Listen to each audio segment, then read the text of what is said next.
देवी जी की लगता है कि केंद्र पंजाब नूं लड़ाई का अखाड़ा बनाउण लग्या पिया है? ਪੰਜਾਬ ਦੇ ਵਿੱਚ ਭਾਰਤੀ ਕਿਸਾਨ ਯੂਨੀਅਨ ਰਾਜੇਵਾਲ ਨੂੰ ਛੋੜ ਕੇ ਲਗਭਗ ਸਾਰੀਆਂ ਯੂਨੀਅਨਾਂ ਜਿਹੜੀਆਂ ਹੈਗੀਆਂ ਨੇ ਉਹ ਇਹ ਚਾਹੁੰਦੀਆਂ ਨੇ ਕਿ ਉਹਨਾਂ ਨੂੰ ਡਾਇਰੈਕਟ ਪੇਮੈਂਟ ਕੀਤੀ ਜਾਏ। ਗਵਰਨਮੈਂਟ ਆਫ ਇੰਡੀਆ ਜੇ ਅਕਲਮੰਦ ਹੁੰਦੀ ਤੇ ਉਹਨਾਂ ਨੂੰ ਚਾਹੀਦਾ ਸੀ ਕਿ ਇਸ ਇਸ਼ੂ ਨੂੰ ਅਜੇ ਫਿਲਹਾਲ ਟਾਲ ਦਿੰਦੇ ਔਰ ਕਰੋਨਾ ਦੇ ਖਤਮ ਹੋਣ ਤੱਕ ਇਸ ਇਸ਼ੂ ਨੂੰ ਅੱਗੇ ਪਾਇਆ ਜਾ ਸਕਦਾ ਸੀ।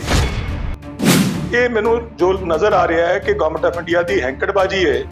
ਜਿਸ ਤਰ੍ਹਾਂ ਪਿਊਸ਼ ਗੋਇਲ ਨੇ ਕਿਹਾ ਕਿ ਜੀ ਅਸੀਂ ਇਸ ਸਾਲ ਤੋਂ ਲਾਗੂ ਕਰਨਾ ਹੈ। ਪੰਜਾਬ ਨੂੰ ਹੁਣ ਤੱਕ ਕੋਈ ਐਡਵਾਂਸ ਨਹੀਂ ਦਿੱਤਾ ਗਿਆ। 10 ਤਰੀਕ ਨੂੰ ਅਸੀਂ ਖਰੀਦ ਸ਼ੁਰੂ ਕਰਨੀ ਹੈ। ਅਜੇ ਤੱਕ ਕੋਈ ਐਡਵਾਂਸ ਬਾਰੇ ਫੈਸਲਾ ਨਹੀਂ ਕਿ ਗਵਰਨਮੈਂਟ ਕਿਸ ਪੈਸੇ ਦੇ ਨਾਲ ਖਰੀਦ ਕਰੇਗੀ। ਸੋ ਮੈਨੂੰ ਲੱਗਦਾ ਕਿ ਆਪਣੇ ਆਪ 'ਚ ਇੱਕ ਸੰਕਟ ਵਾਲੇ ਪਾਸੇ ਅਸੀਂ ਜਾ ਰਹੇ ਹਾਂ। ਕਿ ਇਹ ਉਹਨੇ ਇੱਕ ਤਰ੍ਹਾਂ ਦਾ ਪੰਜਾਬ ਦੇ ਵਿੱਚ ਪੈਰਲਲ ਫਾਈਨੈਂਸ਼ੀਅਲ ਸਿਸਟਮ ਬਣ ਇਹ ਜਿਹੜਾ ਕੀ ਹੈ ਨਾ ਸਿਰਫ ਕਿਸਾਨਾਂ ਨੂੰ ਉਹ ਫਾਈਨੈਂਸ ਕਰਦਾ ਹੈ ਬਟ ਪੋਲੀਟੀਕਲ ਸਿਸਟਮ ਨੂੰ ਵੀ ਫਾਈਨੈਂਸ ਕਰਨ ਲੱਗ ਪਿਆ ਕਿਉਂਕਿ ਇਲੈਕਸ਼ਨਾਂ ਵੇਲੇ ਜਿਹੜੇ ਵੀ ਪੋਲੀਟੀਕਲ ਪਾਰਟੀਆਂ ਉਹ ਇਹਨਾਂ ਵੱਲ ਦੇਖਦੇ ਨੇ ਕਿ ਇਲੈਕਸ਼ਨ ਫੰਡ ਆਏਗਾ ਤਾਂ ਆਪਾਂ ਇਲੈਕਸ਼ਨ ਲੜੀਏ। ਸੁਪਰੀਮ ਕੋਰਟ ਦੀ ਜਿਹੜੀ ਤੁਸੀਂ ਆਲਰੇਡੀ ਕਮੇਟੀ ਜਿਹੜੀ ਬਣਾਈ ਹੈ ਉਹਨੂੰ ਕਿਸਾਨ ਜਥੇਬੰਦੀਆਂ ਨੇ ਤਕਰੀਬਨ ਸਾਰੀਆਂ ਨੇ ਉਹਨੂੰ ਰੱਦ ਕਰਤਾ ਹੈ।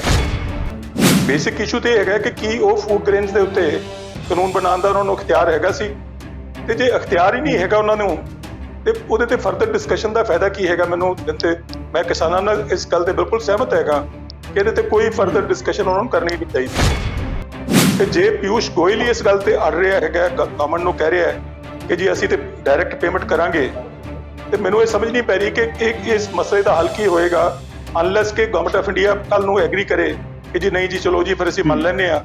ਅਦਰਵਾਈਜ਼ ਕੋਈ ਰਸਤਾ ਨਹੀਂ, ਮੈਨੂੰ ਕੋਈ ਰਸਤਾ ਨਜ਼ਰ ਨਹੀਂ ਆ ਰਿਹਾ। ਜਿਹੜੇ ਇਸ਼ੂ ਅਲਪਸੰਖਿਅਕ ਦਾ ਅਗਰ ਐਸਜੀਪੀਸੀ ਨੇ ਉਠਾਇਆ ਤਾਂ ਉਹਨਾਂ ਨੇ ਉਦੋਂ ਉਠਾਇਆ ਜਦੋਂ ਉਹ ਅਕਾਲੀ ਭਾਜਪਾ ਗਠਬੰਧਨ ਟੁੱਟ ਗਿਆ। ਚੋਣਾਂ ਤੋਂ ਪਹਿਲਾਂ ਇੱਕ ਜਿਹੇ ਡਰਾਮੇ ਕਰਕੇ ਸਿੱਖਾਂ ਦੁਬਾਰਾ ਆਪਣੇ ਨਾਲ ਲੈਣ ਦੀ ਕੋਸ਼ਿਸ਼ ਕਰ ਰਹੇ ਨੇ। ਇਸੇ ਲਈ ਉਹਨਾਂ ਨੇ ਇਹੋ ਜਿਹੇ ਮਤੇ ਕੀਤੇ, ਆਰਐਸਐਸ ਦੇ ਖਿਲਾਫ ਮਤਾ ਕੀਤਾ ਜਾਂ ਬਰਗਾੜੀ ਦੇ ਇਸ਼ੂ ਤੇ ਮਤਾ ਕੀਤਾ। ਇਹਨਾਂ ਦੀ ਆਪਣੀ ਸਰਕਾਰ ਸੀ, ਤੁਸੀਂ ਦੇਖੋ ਬਰਗਾੜੀ ਇਹਨਾਂ ਦੇ ਆਪਣੇ ਰਾਜ ਭਾਗ 'ਚ ਹੋਇਆ, ਇਹਨਾਂ ਦੇ ਹੁਕਮ ਦੇ ਨਾਲ ਹੋਇਆ ਜੋ ਵੀ ਹੋਇਆ। ਇਹਨਾਂ ਨੇ ਉਦੋਂ ਕੋਈ ਕਾਰਵਾਈ ਨਹੀਂ ਕੀਤੀ ਔਰ ਟਾਈਮ ਟਪਾਉਣ ਦੀ ਕੋਸ਼ਿਸ਼ ਕੀਤੀ। ਜਿਹੜਾ ਸੁਮੇਧ ਸੈਣੀ ਸੀ ਉਹਨੂੰ 4 ਸਾਲ ਤੱਕ ਡੀਜੀਪੀ ਕਿਹਨੇ ਲਾ ਕੇ ਰੱਖਿਆ? ਪ੍ਰਕਾਸ਼ ਸਿੰਘ ਬਾਦਲ ਨੇ ਲਾਇਆ ਸੀ ਨਾ।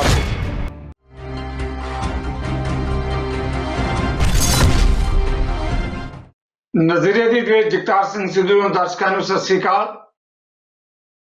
ਆਪਾਂ ਜਿਸ ਵੱਡੇ ਮੁੱਦੇ ਤੇ ਚਰਚਾ ਕਰ ਰਹੇ ਹਾਂ ਉਹ ਹੈ ਕਿ ਐਫਸੀਆਈ ਵੱਲੋਂ ਜੋ ਪੰਜਾਬ ਨੂੰ ਹਦਾਇਤਾਂ ਜਾਰੀ ਕੀਤੀਆਂ ਗਈਆਂ ਉਹਦੇ ਮੁਤਾਬਕ ਇੱਕ ਬਹੁਤ ਵੱਡਾ ਘਮਸਾਨ ਮਚਣ ਜਾ ਰਿਹਾ ਹੈ। ਕਿਸ ਤਰੀਕੇ ਦੀਆਂ ਸਖਤ ਹਦਾਇਤਾਂ ਕਿ ਇੰਨਾ ਹੀ ਨਹੀਂ, ਕੇਂਦਰੀ ਮੰਤਰੀ ਪਿਊਸ਼ ਗੋਇਲ ਨੇ ਪੰਜਾਬ ਨੂੰ ਪੱਤਰ ਲਿਖ ਕੇ ਕਹਿ ਦਿੱਤਾ ਹੈ ਕਿ ਜਾਂ ਤਾਂ ਐਫਸੀਆਈ ਦੀਆਂ ਹਦਾਇਤਾਂ ਦੀ ਪਾਲਣਾ ਕਰੋ। ਉਹਦੇ 'ਚ ਵੱਡੀ ਗੱਲ ਇਹ ਹੈ ਕਿ ਕਿਸਾਨਾਂ ਨੂੰ ਹੁਣ ਆੜ੍ਹਤੀਆਂ ਦੀ ਥਾਂ ਸਿੱਧੀ ਅਦਾਇਗੀ ਹੋਣ ਦੀ ਗੱਲ ਕੀਤੀ ਗਈ ਹੈ, ਯਾਨੀ ਕਿਸਾਨਾਂ ਦੇ ਖਾਤਿਆਂ 'ਚ ਸਿੱਧੀ ਅਦਾਇਗੀ। ਜੇ ਪੰਜਾਬ ਨਹੀਂ ਕਰੇਗਾ ਤਾਂ ਕਹਿੰਦੇ ਕਿ ਬਹੁਤ ਸਾਰੇ ਰਿਆਇਤਾਂ 'ਚ ਕਟੌਤੀ ਕਰਾਉਣ ਲਈ ਪੰਜਾਬ ਤਿਆਰ ਰਹੇ। ਦੂਜਾ ਮਾਮਲਾ ਵੀ ਕਿਸਾਨੀ ਨਾਲ ਹੀ ਜੁੜਿਆ ਹੋਇਆ ਹੈ। ਸੁਪਰੀਮ ਕੋਰਟ ਨੇ ਜਿਹੜੀ ਖੇਤੀ ਮੁੱਦੇ ਤੇ ਕਾਨੂੰਨਾਂ ਨੂੰ ਲੈ ਕੇ ਜਿਹੜੀ ਕਮੇਟੀ ਬਣਾਈ ਸੀ ਉਸਨੇ ਰਿਪੋਰਟ ਆਪਣੀ ਸੁਪਰੀਮ ਕੋਰਟ ਨੂੰ ਸੌਂਪ ਦਿੱਤੀ ਹੈ। ਦਿਲਚਸਪ ਗੱਲ ਇਹ ਹੈ ਕਿ ਉਸ ਕਮੇਟੀ ਦੀ ਰਿਪੋਰਟ ਤਾਂ ਆ ਗਈ ਹੈ। 12 ਜਨਵਰੀ ਨੂੰ ਬਣੀ ਸੀ ਇਹ ਕਮੇਟੀ, ਪਰ ਪੰਜਾਬ, ਹਰਿਆਣਾ ਤੇ ਰਾਜਸਥਾਨ ਤਿੰਨਾਂ ਰਾਜਾਂ 'ਚੋਂ ਜਿਹੜੇ ਕਿ ਅੰਦੋਲਨ ਦੇ ਮੁੱਖ ਦਾਅਵੇਦਾਰ ਹੈ, ਇੱਕ ਵੀ ਕਿਸਾਨ ਜਥੇਬੰਦੀ ਨੇ ਉਸ ਕਮੇਟੀ ਦੀ ਜਿਹੜੀ ਮੀਟਿੰਗ ਹੈ ਉਹਦੇ 'ਚ ਹਿੱਸਾ ਨਹੀਂ ਲਿਆ। ਇਹ ਵੱਖਰੀ ਗੱਲ ਹੈ ਕਿ ਕਮੇਟੀ ਦੀ ਰਿਪੋਰਟ ਦਾਅਵਾ ਕੀਤਾ ਗਿਆ ਕਿ 11 ਸੂਬਿਆਂ ਦੀਆਂ ਘੱਟੋ ਘੱਟ 17 ਕਿਸਾਨ ਜਥੇਬੰਦੀਆਂ ਉਹ ਕਿੱਥੋਂ ਪੈਦਾ ਹੋਈਆਂ ਇਹ ਤਾਂ ਕਮੇਟੀ ਦੀ ਰਿਪੋਰਟ ਹੀ ਦੱਸ ਸਕਦੀ ਹੈ। ਜੇ ਸਮਾਂ ਬਚਿਆ ਤਾਂ ਘੱਟ ਗਿਣਤੀਆਂ ਦੇਸ਼ ਦੇ ਅੰਦਰ ਕਿਉਂ ਆਪਣੇ ਆਪ ਨੂੰ ਅਸੁਰੱਖਿਅਤ ਮਹਿਸੂਸ ਕਰ ਰਹੀਆਂ ਹੈ। ਸ਼੍ਰੋਮਣੀ ਗੁਰਦੁਆਰਾ ਪ੍ਰਬੰਧਕ ਕਮੇਟੀ ਦੇ ਜਨਰਲ ਹਾਊਸ ਦਾ ਮਤਾ ਇਹ ਗੱਲ ਆਖ ਰਿਹਾ ਹੈ। ਇਹਨਾਂ ਮੁੱਦਿਆਂ ਤੇ ਚਰਚਾ ਚ ਲਈ ਮੇਰੇ ਨਾਲ ਪੈਨਲ ਤੇ ਮੀਡੀਆ ਦੀਆਂ ਨਜ਼ਰਾਂ 'ਚ ਨਜ਼ਰੀਆ ਦੀ ਡਿਬੇਟ ਸਾਡੇ ਇਸ ਖਿੱਤੇ ਦੇ ਕੱਦਾਵਰ ਮਹਿਮਾਨ ਹਰਕਮਲਜੀਤ ਸਿੰਘ, ਏਐਸ ਪ੍ਰਾਸ਼ਰ, ਇੰਦਰਪ੍ਰੀਤ ਸਿੰਘ ਜੀ। ਦਹਾਕਿਆਂ ਤੋਂ ਸਾਡੇ ਪ੍ਰੋਫੈਸ਼ਨ ਜਿਹੜੀ ਹੈਗੀ ਹੈ ਐਜ਼ ਏ ਜਰਨਲਿਸਟ ਜ਼ਿੰਮੇਵਾਰੀ ਨਿਭਾ ਰਹੇ ਹੈ। ਤਿੰਨੇ ਮਹਿਮਾਨਾਂ ਨੂੰ ਪੈਨਲ ਤੇ ਆਉਣ ਲਈ ਤੁਹਾਡੇ ਸਾਰਿਆਂ ਵੱਲੋਂ ਜੀ ਆਖਦਾ, ਵੈਲਕਮ ਕਰਦਾ। ਇੰਦਰਪ੍ਰੀਤ ਜੀ, ਐਜ਼ ਏ ਜਰਨਲਿਸਟ ਤੁਸੀਂ ਪੋਲੀਟੀਕਲ ਦੇ ਦੂਜੇ ਮੁੱਦਿਆਂ ਤੇ ਤਾਂ ਚਰਚਾ ਕਰਦੇ ਹੀ ਹੋ, ਰਿਪੋਰਟਿੰਗ ਕਰਦੇ ਹੀ ਹੋ, ਪਰ ਮੈਂ ਜੋ ਹੁਣ ਕਿਸਾਨੀ ਮੁੱਦੇ ਤੇ ਤੁਹਾਡੇ ਨਾਲ ਗੱਲ ਛੇੜ ਰਿਹਾ ਕਿ ਐਫਸੀਆਈ ਨੇ ਜੋ ਫਰਮਾਨ ਜਾਰੀ ਕੀਤਾ ਹੈ ਕਿ ਕਿਸਾਨੀ ਖਾਤਿਆਂ ਦੇ ਵਿੱਚ ਜਿਹੜੀ ਕਣਕ ਦੀ ਅਦਾਇਗੀ ਹੈ, ਉਹਦੀ ਫਸਲ ਦੀ ਜਿਹੜੀ ਪੇਮੈਂਟ ਹੈ ਉਹ ਸਿੱਧੀ ਹੋਏਗੀ, ਜਾਣੀ ਆੜਤੀਏ ਉਸ ਸਿਸਟਮ ਚੋਂ ਬਾਹਰ ਹੋ ਜਾਣਗੇ। ਪੰਜਾਬ ਦੇ ਅੰਦਰ ਵੱਡੀ ਖਲਬਲੀ, ਕੇਵਲ ਇੰਨਾ ਨਹੀਂ, ਹੋਰ ਵੀ ਕਈ ਕਿਸਮ ਦੀਆਂ ਸਖਤ ਹਦਾਇਤਾਂ ਦਿੱਤੀਆਂ ਗਈਆਂ ਤੇ ਨਾਲ ਹੀ ਤਾੜਨਾ ਪੰਜਾਬ ਨੂੰ। ਮੈਂ ਇਸ ਮੁੱਦੇ ਤੇ ਸਵਾਲ ਇਹ ਲੈਣ ਜਾ ਰਿਹਾ ਹਾਂ, ਇੰਦਰਵੀਰ ਜੀ, ਕੀ ਲੱਗਦਾ ਕਿ ਕੇਂਦਰ ਪੰਜਾਬ ਨੂੰ ਲੜਾਈ ਦਾ ਅਖਾੜਾ ਬਣਾਉਣ ਲੱਗਿਆ ਪਿਆ ਹੈ? ਜੀ ਇੰਦਰਵੀਰ ਜੀ, ਇਹ ਇਸ਼ੂ ਜਿਹੜਾ ਹੈਗਾ ਕੋਈ ਨਵਾਂ ਨਹੀਂ ਹੈ, ਬਹੁਤ ਪੁਰਾਣਾ ਇਸ਼ੂ ਹੈ। ਜੇ ਤੁਸੀਂ ਦੇਖ ਰਹੇ ਹੋਗੇ ਤਾਂ 5-6 ਸਾਲ ਤੋਂ ਇਹ ਇਸ਼ੂ ਲਗਾਤਾਰ 2014 ਤੋਂ ਇਹ ਇਸ਼ੂ ਜਿਹੜਾ ਹੈਗਾ ਉਹ ਲਗਾਤਾਰ ਮਤਲਬ ਪਲੇਟਾਂ ਦੇ ਵਿੱਚ ਇਹ ਚੱਲ ਰਿਹਾ, ਕਿਸਾਨੀ ਹਲਕਿਆਂ ਦੇ ਵਿੱਚ ਚੱਲ ਰਿਹਾ। ਜੀ ਤੁਹਾਨੂੰ ਯਾਦ ਹੋਊਗਾ ਜਦੋਂ 2014 ਦੇ ਵਿੱਚ ਕਿਸਾਨੀ ਸੰਕਟ ਆਇਆ ਸੀ ਔਰ ਬਹੁਤ ਸਾਰੇ ਕਿਸਾਨ ਸੁਸਾਈਡ ਕਰ ਰਹੇ ਸੀ, ਤਾਂ ਭਾਰਤੀ ਕਿਸਾਨ ਇੱਕ group Punjab Haryana high court 'ਚ ਉਹਨਾਂ ਨੇ ਰਿਟ ਵੀ ਦਾਇਰ ਕੀਤੀ ਹੋਈ ਹੈ, ਜੋ ਹਜੇ ਵੀ ਚੱਲ ਰਹੀ ਹੈ, ਔਰ ਉਹਦੇ ਵਿੱਚ ਵੀ ਇਹ ਇਸ਼ੂ ਆਇਆ ਸੀ ਕਿ ਕਿਸਾਨ ਦੀ ਅਦਾਇਗੀ ਸਿੱਧੀ ਕਿਉਂ ਨਹੀਂ ਕੀਤੀ ਜਾ ਰਹੀ। ਤਾਂ ਪੰਜਾਬ ਦੇ ਵਿੱਚ ਭਾਰਤੀ ਕਿਸਾਨ ਯੂਨੀਅਨ ਰਾਜੇਵਾਲ ਨੂੰ ਛੋੜ ਕੇ ਲਗਭਗ ਸਾਰੀਆਂ ਯੂਨੀਅਨਾਂ ਜਿਹੜੀਆਂ ਹੈਗੀਆਂ ਨੇ ਉਹ ਇਹ ਚਾਹੁੰਦੀਆਂ ਨੇ ਕਿ ਉਹਨਾਂ ਨੂੰ ਡਾਇਰੈਕਟ ਪੇਮੈਂਟ ਕੀਤੀ ਜਾਏ। ਪਰ ਮਤਲਬ ਇਹ ਇਸ਼ੂ ਬਹੁਤ ਟਾਈਮ ਤੋਂ ਚੱਲਦਾ ਰਿਹਾ। ਅਲਟੀਮੇਟਲੀ ਬਾਦਲ ਸਰਕਾਰ ਨੇ ਇਹ ਇੱਕ ਫੈਸਲਾ ਕੀਤਾ ਪਹਿਲਾਂ ਕਿ ਉਹ ਉਹਨਾਂ ਤੇ ਛੋੜਤੀ ਜਾਏ ਕਿ ਕਿਸਾਨਾਂ ਨੇ ਡਾਇਰੈਕਟ ਪੇਮੈਂਟ ਲੈਣੀ ਹੈ ਜਾਂ ਉਹ ਆੜਤੀ ਦੇ ਥਰੂ ਲੈਣੀ ਹੈ। ਅਗਰ ਆੜਤੀ ਦੇ ਥਰੂ ਵੀ ਲੈਣੀ ਹੈ ਤਾਂ ਉਹ ਵਾਇਆ ਚੈੱਕ ਲੈਣਗੇ। ਸੋ ਇਹ ਕੋਈ ਇਸ਼ੂ ਨਵਾਂ ਨਹੀਂ ਹੈ। ਲਾਸਟ ਈਅਰ ਜਿਹੜਾ ਇਹੀ ਸੀਜ਼ਨ ਸੀ ਜਿਹੜਾ ਮਾਰਚ ਦਾ, ਪਿਛਲੀ ਵਾਰੀ ਤਾਂ ਗਵਰਨਮੈਂਟ ਨੇ ਇਹ ਹਦਾਇਤਾਂ ਭੇਜੀਆਂ ਸੀ ਕਿ ਅਸੀਂ ਡਾਇਰੈਕਟ ਕਿਸਾਨਾਂ ਦੇ ਖਾਤੇ ਦੇ ਵਿੱਚ ਉਹਨਾਂ ਦੀ ਜਿੰਸ ਦੀ ਅਦਾਇਗੀ ਪਾਉਣਾ ਚਾਹੁੰਦੇ ਹਾਂ। ਤੇ ਸਾਨੂੰ ਉਹਨਾਂ ਦੇ ਜਿਹੜੇ ਨੰਬਰ ਨੇ, ਬੈਂਕ ਅਕਾਊਂਟਸ ਨੰਬਰ ਹੈਗੇ ਹੈ, ਉਹ ਦਿੱਤੇ ਜਾਣ ਏਜੰਸੀਆਂ ਨੂੰ। ਜਿਹੜੀ ਵੀ ਖਰੀਦ ਏਜੰਸੀ ਹੋਏਗੀ ਉਹਨਾਂ ਨੂੰ ਪ੍ਰੋਵਾਈਡ ਕੀਤੇ ਜਾਣ ਤਾਂ ਕਿ ਅਸੀਂ ਸਿੱਧੇ ਉਹਨਾਂ ਦੇ ਖਾਤੇ 'ਚ ਪਾ ਦਈਏ, ਔਰ ਜਿਹੜੀ ਆੜਤੀਆਂ ਦੀ ਕਮਿਸ਼ਨ ਹੈ ਉਹ ਆੜਤੀਆਂ ਦੇ ਖਾਤੇ 'ਚ ਚਲੀ ਜਾਏ। ਸੋ ਲੇਕਿਨ ਪਿਛਲੇ ਸਾਲ ਕਰੋਨਾ ਆ ਗਿਆ, ਕਰੋਨਾ ਕਰਕੇ ਇਹ ਇਸ਼ੂ ਜਿਹੜਾ ਹੈ ਉਹ ਲਟਕ ਗਿਆ। ਪੰਜਾਬ ਦੇ ਫੂਡ ਐਂਡ ਸਪਲਾਈ ਡਿਪਾਰਟਮੈਂਟ ਵੱਲੋਂ ਗਵਰਨਮੈਂਟ ਆਫ ਇੰਡੀਆ ਨੂੰ ਕਿਹਾ ਗਿਆ ਕਿ ਕਿਉਂਕਿ ਕਰੋਨਾ ਦਾ ਸੀਜ਼ਨ, ਕਰੋਨਾ ਚੱਲ ਰਿਹਾ ਔਰ ਬਹੁਤ ਲੋਕਾਂ 'ਚ ਸਹਿਮ ਹੈ ਇਸ ਨੂੰ ਲੈ ਕੇ, ਇਸ ਕਰਕੇ ਫਿਲਹਾਲ ਗਵਰਨਮੈਂਟ ਇਹਨੂੰ ਟਾਲ ਦੇ। ਅਗਲੇ ਸਾਲ ਅਸੀਂ ਇਹਨੂੰ ਦੇਖਾਂਗੇ ਕਿ ਅਗਰ ਅਸੀਂ ਕੋਸ਼ਿਸ਼ ਕਰਾਂਗੇ ਕਿ ਅਗਲੇ ਸਾਲ ਤੋਂ ਡਾਇਰੈਕਟ ਕਿਸਾਨਾਂ ਦੇ ਖਾਤਿਆਂ 'ਚ ਲੈ ਲਈ ਜਾਏ, ਕਿਉਂਕਿ ਉਦੋਂ ਤੱਕ ਨਾ ਤਾਂ 3 ਖੇਤੀ ਬਿੱਲ ਮਤਲਬ ਉਸ 'ਚ ਸੀਗੇ, ਇਸ ਕਰਕੇ ਨਾ ਹੀ ਕੋਈ ਅੰਦੋਲਨ ਚੱਲ ਰਿਹਾ ਸੀ। ਸੋ ਸਰਕਾਰ ਵੀ ਇਹ ਕੋਸ਼ਿਸ਼ ਕਰ ਰਹੀ ਸੀ ਕਿ ਕਿਸਾਨਾਂ ਦੀ ਮਤਲਬ ਡਾਇਰੈਕਟ ਪੇਮੈਂਟ ਕਰ ਦਿੱਤੀ ਜਾਏ। 2017 'ਚ ਤੁਹਾਨੂੰ ਯਾਦ ਹੋਊਗਾ ਕਿ ਇਸੇ ਕੈਪਟਨ ਸਰਕਾਰ ਨੇ ਜਿਹੜੀ ਆੜਤੀ ਚੈੱਕ ਰਾਹੀਂ ਪੇਮੈਂਟ ਕਰਦੇ ਸੀ ਕਿਸਾਨਾਂ ਦੇ ਖਾਤੇ 'ਚ, ਉਹਨਾਂ ਨੇ ਮੰਡੀ ਬੋਰਡ ਦੇ ਐਕਟ ਦੇ ਵਿੱਚ ਅਮੈਂਡਮੈਂਟ ਕਰਕੇ ਕਹਿਤਾ ਸੀਗਾ ਕਿ ਚੈੱਕ ਰਾਹੀਂ ਪੇਮੈਂਟ ਨਹੀਂ ਹੋਏਗੀ, ਕਿਸਾਨਾਂ ਦੇ ਖਾਤਿਆਂ 'ਚ ਸਿੱਧੀ ਪੇਮੈਂਟ ਜਿਹੜੀ ਹੈਗੀ ਆ ਉਹ ਆੜਤੀ ਕਰਨਗੇ। ਸੋ ਇਹ ਇਸ਼ੂ ਜਗਤਾਰ ਜੀ ਕੋਈ ਨਵਾਂ ਨਹੀਂ ਹੈ। ਗਵਰਨਮੈਂਟ ਨੇ ਬਸ ਇਹਨੂੰ ਇਸ ਸਾਲ ਤੋਂ ਥੋੜਾ ਸਖਤੀ ਨਾਲ ਲਾਗੂ ਕਰਨਾ ਕਰਤਾ ਹੈ, ਕਿਉਂਕਿ ਤੁਸੀਂ ਦੇਖ ਹੀ ਰਹੇ ਹੋ ਕਿ ਲਗਾਤਾਰ ਪੰਜਾਬ ਜਿਹੜਾ ਹੈਗਾ ਉਹ ਉਹਨਾਂ ਨੂੰ ਲੈ ਕੇ ਜਿਹੜਾ ਅੰਦੋਲਨ ਚੱਲ ਰਿਹਾ ਉਹਨੂੰ ਲੀਡ ਕਰ ਰਿਹਾ। ਸੋ ਇਹ ਇੱਕ ਲੱਗ ਰਿਹਾ ਇਸ ਤਰ੍ਹਾਂ ਕਿ ਸ਼ਾਇਦ ਉਹਨਾਂ ਨੂੰ ਪਰੇਸ਼ਾਨ ਕਰਨ ਵਾਲੀ ਗੱਲ ਹੈ ਫਾਰਮਰ ਨੂੰ,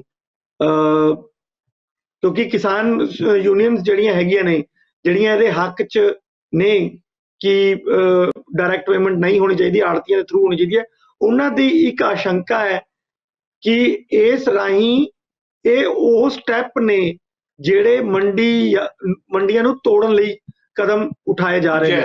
ਸੋ ਪਹਿਲਾਂ ਉਹ ਆੜਤੀਆਂ ਨੂੰ ਅਲੱਗ ਕਰਨਗੇ, ਉਸ ਤੋਂ ਬਾਅਦ ਹਜੇ ਤਾਂ ਸਿਰਫ ਡਾਇਰੈਕਟ ਪੇਮੈਂਟ ਉਹਨਾਂ ਦੇ ਖਾਤੇ ਜਾ ਰਹੀ ਹੈ ਕਿਸਾਨਾਂ ਦੇ, ਬਾਅਦ ਚ ਆੜਤੀਆਂ ਨੂੰ ਹਟਾ ਹੀ ਦੇਣਾ ਹੈ।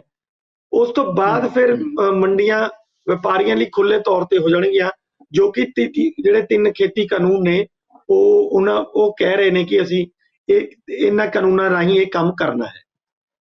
जी thank you very much Indrapreet ji. मैं हरकमल जी इस मामले ते तुहाडे वाल आ रहा हैं। जो मामले ते इंद्रप्रीत जी ने जानकारी दी है कि किस तरीके दे नाल केंद्र इस ते कार्रवाई कर रहा है, पर सवाल यह है कि जिद्दां आपां कहने कि कोरोना दे चलदियां कई फैसले लए गए है। हुण जो किसानी अंदोलन चल रहा है, किसान जथेबंदियां इसका विरोध कर रही हैं।